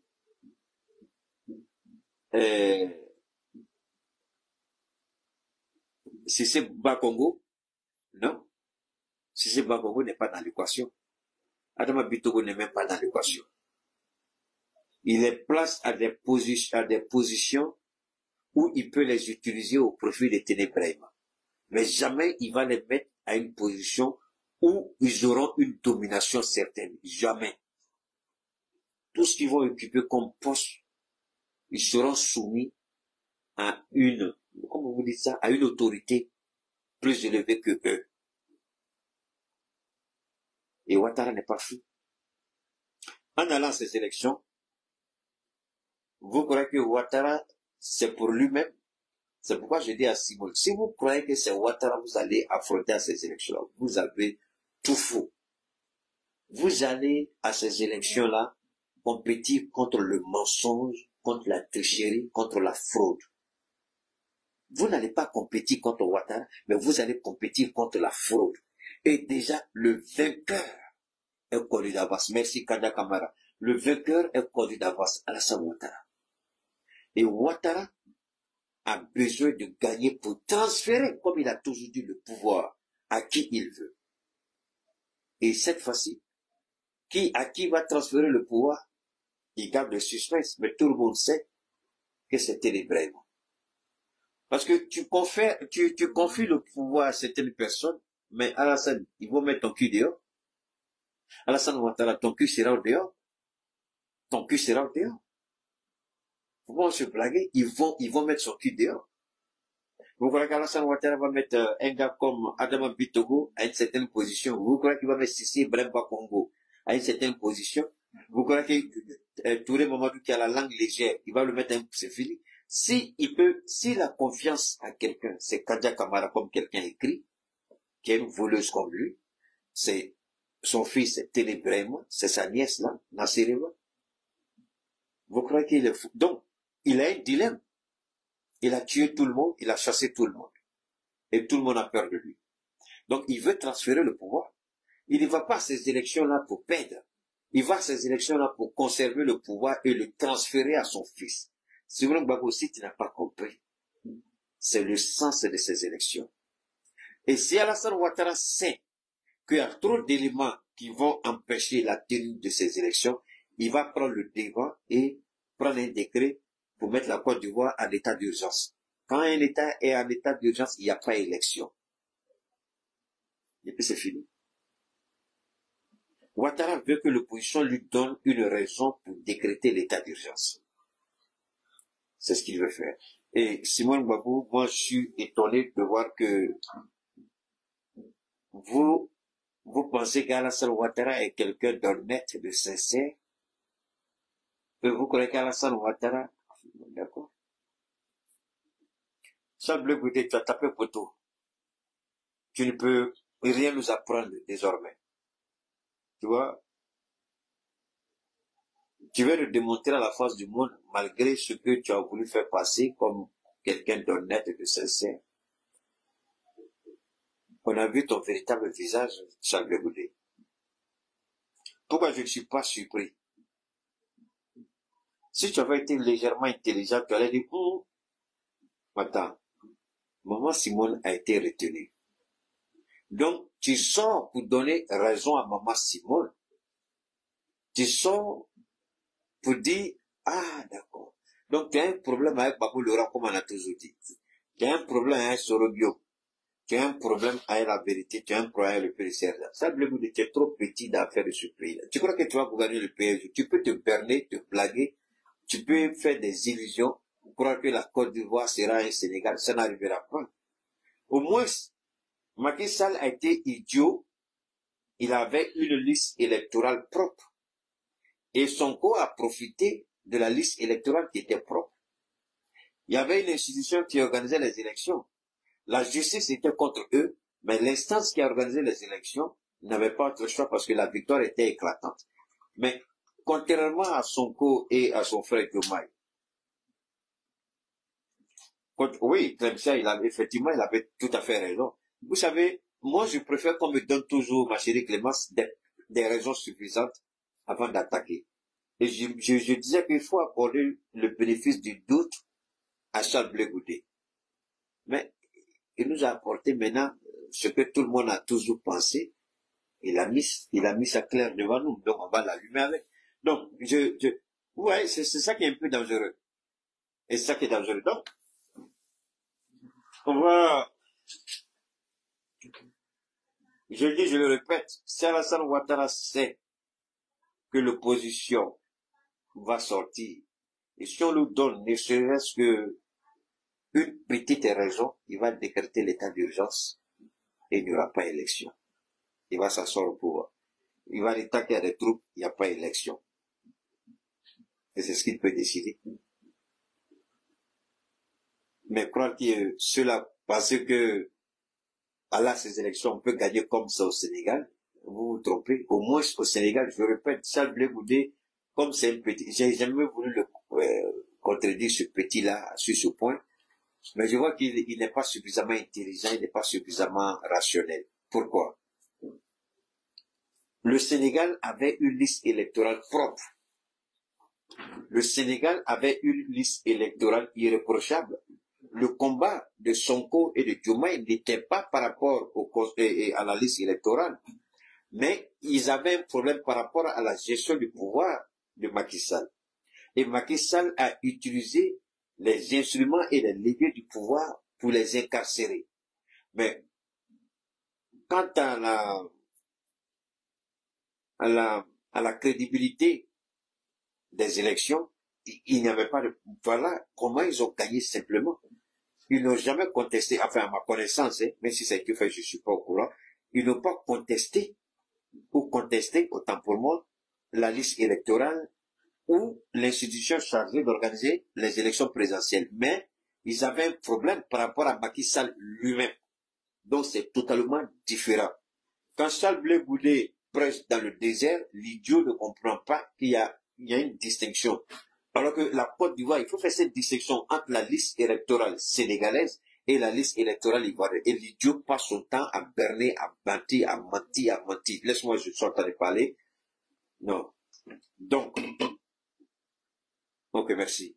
Donc, quand Blé Goudé il ment, cette partie-là mérite d'être levée comme équivoque. Est-ce que la liste électorale ivoirienne est aussi propre que la liste électorale sénégalaise quand Sonko et Diomaye allaient aux élections? Pas du tout. Donc on ne peut pas comparer le cas de la Côte d'Ivoire au Sénégal. Ben Didiou, il a passé tout son temps à dire je prends exemple, tu prends le mauvais exemple, petit chat de l'écouter. Parce que quand tu es en politique, quand tu prends un exemple, il faut regarder l'écosystème politique, l'environnement politique, les circonstances politiques, les leviers politiques, les instruments politiques. Il faut regarder tout ça. Mais l'idiot, ils sont quittés en prison, ils ont gagné, ils sont allés au palais. Idiot, c'est pas comme ça s'est passé. Est-ce que tu as regardé d'abord? Le Sénégal est plus propre en termes d'organisation d'élections que la Côte d'Ivoire. Au moins, ils ont le mérite d'avoir des instruments d'appréciation assez propres que la Côte d'Ivoire. Mais le menteur il a voulu nous berner. Alors, tu peux continuer à te berner, à mentir. Si les Ivoiriens veulent continuer à suivre les illusions de Charles Blé Goudé, c'est leur choix. Mais moi, je leur dis, si Charles Blé Goudé, il ne fait que présenter le faux sur l'élection de Diomaye et de Sonko. Il présente le faux. Les véritables enjeux dans une élection, c'est la liste électorale et l'instance chargée d'organiser les élections.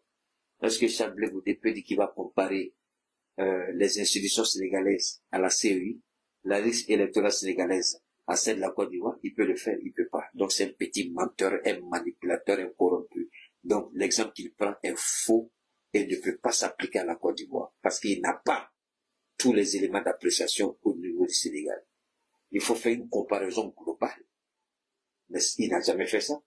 Il a seulement pris le cas de la victoire de ces deux-là et puis les présenté comme étant un élément qui permettrait aux Ivoiriens aussi d'aller à des élections et puis gagner. Non, c'est faux. Yaya Jammeh est tombé parce que la liste électorale gambienne était impropre. Parce que les instances gambiennes étaient sans reproche. Mais la Côte d'Ivoire, il y a deux problèmes, sinon trois. La CEI est corrompue. La liste électorale est corrompue. Le Conseil constitutionnel est corrompu. Quelle élection vous croyez pouvoir gagner? Vous croyez que la Gambie c'était ça? Non. La Gambie, il a perdu. Il n'a pas perdu. On dit, tu as perdu, pardon, faut laisser pouvoir. Finalement, il a laissé le pouvoir. Quand Ali Bongo a perdu au Gabon, La liste électorale était corrompue. Les institutions étaient corrompues. Il s'est maintenu au pouvoir. Fort assumer, il perd l'élection. Est-ce qu'il peut dire que j'ai perdu l'élection? Donc, quand l'idiot de Blé Goudé, il prend l'exemple du Sénégal, c'est un mauvais exemple. Parce que la liste, je répète, la liste électorale sénégalaise est 1000 fois propre que celle de la Côte d'Ivoire. L'institution chargée d'organiser les élections au Sénégal est plus crédible 1000 fois que celle de la Côte d'Ivoire. Le Conseil constitutionnel sénégalais est plus impartial que celle de la Côte d'Ivoire ou celui de la Côte d'Ivoire qui est corrompu. Donc, quel exemple l'idiot prend ici? Et puis le comptant et sa tête, Bogota, il a toujours bien, Sénégal, Sénégal, Sénégal, petit. Je suis ton dernier carrefour. Tu arrives ici, tu la fermes. Moi, je te laissais, je pensais qu'on t'attaquait sans preuve, mais tu viens de... Et tu crois qu'avec cette liste électorale-là, vous pouvez gagner. Vous allez gagner qui même?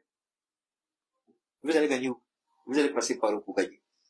Ouattara veut assurer son héritage politique et Ouattara est jaloux de l'état politique du Fouille, le PDC-RDA. Ouattara, tout le monde sait que l'après Ouattara, le RHDP est mort. Mais il faut un semblant de survie. Ouattara, aujourd'hui, le seul problème de Ouattara, je le dis aux Ivoiriens, ce n'est pas seulement gagner les élections, mais il veut laisser un héritage politique comme Oufou l'a fait. Et l'héritage politique d'Oufou, c'est le PDC-RDA. Quel est l'héritage politique d'Alassane Ouattara? Babou Laurent a prouvé, il a laissé le Front populaire entre les mains d'Afrique des Sangs et il a créé un nouveau instrument de combat. Regardez aujourd'hui, le PPACI est plus implanté que n'importe quel parti aujourd'hui. Parce que l'homme lui-même, il a la tête sur les épaules. Mais Ouattara, c'est pas ça. Ouattara, c'est quoi? Arrestation, enlèvement, torture, vol, corruption. Quel héritage politique tu peux laisser? Et il s'est rendu compte de ces choses-là beaucoup trop tard. Qu'est-ce qu'il faut faire pour remédier à ça? Il n'y a pas de plan. La seule opportunité, la seule option, se maintenir au pouvoir et essayer rapidement d'organiser un héritage politique avant qu'il ne quitte le pouvoir. Voilà tous les enjeux de ces élections de 2025. Ne croyez pas que tous les conneries vont venir vous raconter. Il a travaillé par-ci, par-là. C'est pourquoi je vois qu'ils sont en train d'accélérer les travaux du métro d'Abidjan parce qu'il veut inaugurer le métro d'Abidjan. Il parle d'Anyama à Portbou. Il veut inaugurer ça. Je comprends. Mais en même temps, je dis une chose simple. Une chose très simple. Ouattara n'a pas d'héritage politique et Ouattara a besoin d'un héritage politique. Il a besoin d'un héritage. Et l'héritage politique va venir tout. Puisqu'il n'y en a pas. C'est pas des ventricotants tels que la Djoumani voleur, les Patrick Hachi voleurs là. C'est les peu quelle pérennité ils peuvent assurer. Touré Mamadou. Qui vous voyez, Kadia Kamara, soyons sérieux. Qui vous voyez qui peut assurer la pérennité de l'œuvre politique de Ouattara? Qui vous voyez? Anne Wouloto, je vous en prie. Qui? Mais aujourd'hui, quand vous regardez le PPACI, le PDC-RDA d'abord est à son 3e président. Donc, il y a une pérennité qui est là. PDC-RDA, 3e président. Oufou est mort, Bedi est mort, voilà Tidjali qui est à la tête. D'accord? Le PPACI, vous n'avez qu'à regarder autour de Laurent Gbagbo. Il y a, la relève est assurée, même Gbagbo, je touche du bois, même si Gbagbo meurt aujourd'hui, l'instrument politique est là. Il a mis en place, mais c'est ça. Quand on fait la politique, c'est ce qu'il faut faire.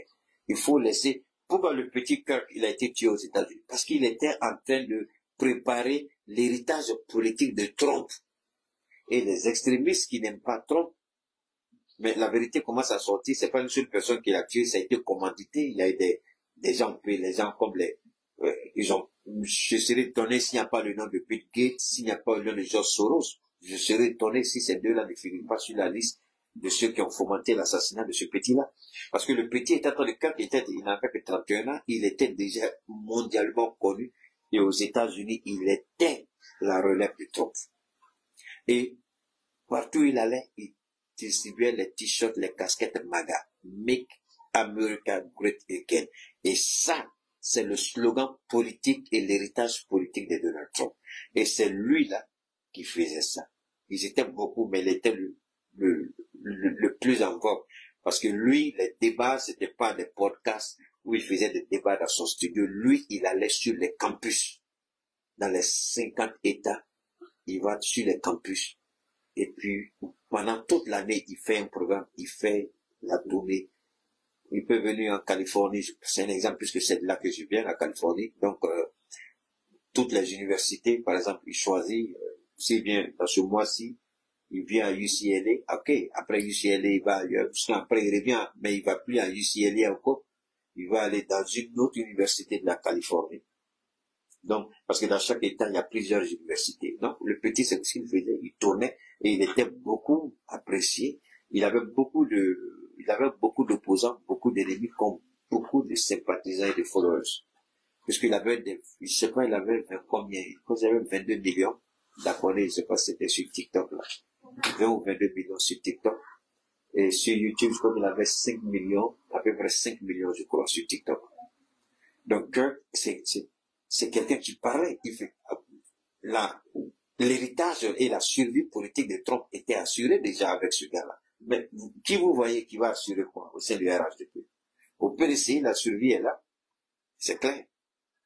Parce que, même le préfet Toby, lui déjà, il a des jeunes gens avec lui qui sont engagés. C'est la même chose avec Assali. Mais le seul parti qui se vante d'être organisé, mais qui ne l'est pas en réalité, mais qui ne fait que voler et corrompre, c'est le RHDP. S'ils ne volent pas, on ne peut pas les écouter. Ils payent la conscience des gens avec l'argent, avec un sac de ceci, un morceau de pain par là, 5 000 francs par là, 10 000 francs par là. On sait comment ça fonctionne. J'ai vu la mère d'Anyama Laël, avant qu'elle ne soit mère, c'est avec les motos qu'elle a acheté la conscience des jeunes gens. Elle vient plein de motos. Et puis elle distribue aux jeunes gens dans les différents quartiers. Et ce sont ces jeunes gens-là qui rentrent dans les secteurs, qui vont faire sa politique et qui vont parler aussi du président Ouattara et de son mari qui, à l'époque, vivait encore Gon Coulibaly. Elle a acheté plein de motos qu'elle a donné aux gens. Donc c'est comme ça qu'ils voient la politique. C'est comme ça. L'argent, c'est pas pour vous, c'est l'argent du contribuable, c'est quelque chose qu'ils volent, bon, mais ils font ça. Alors donc,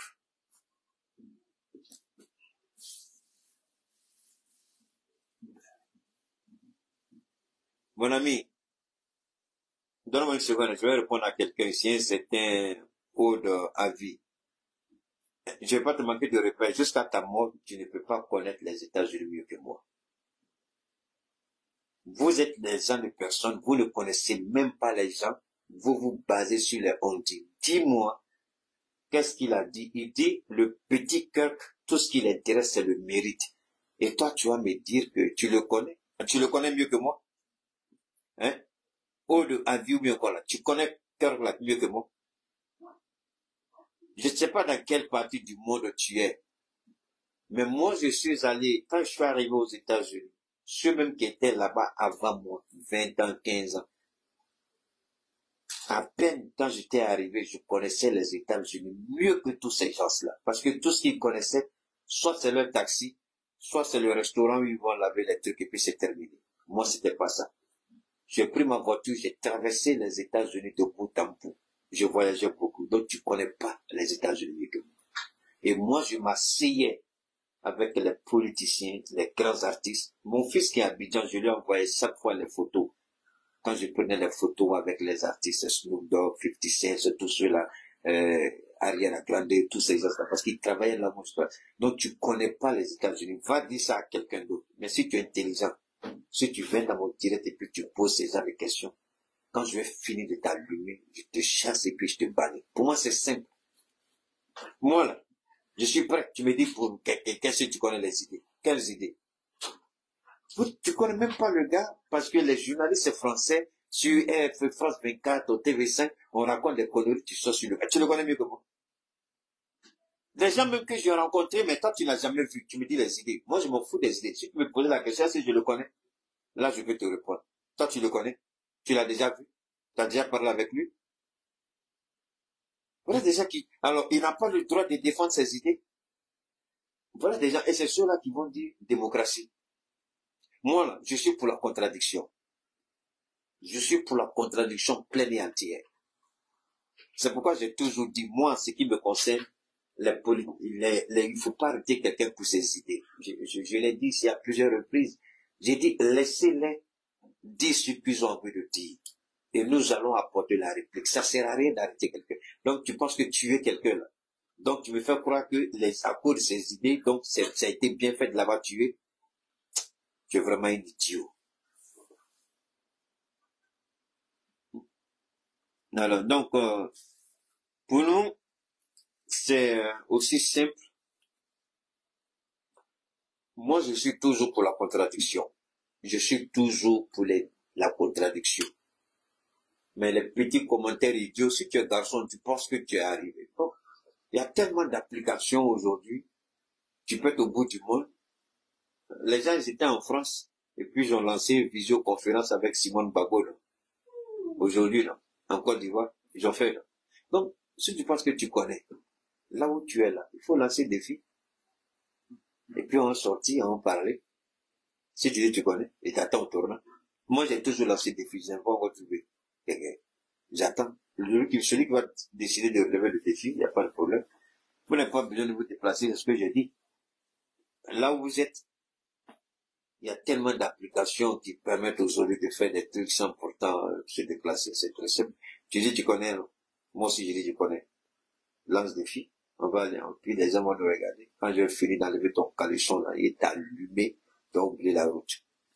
Alors donc, infiniment merci à tous.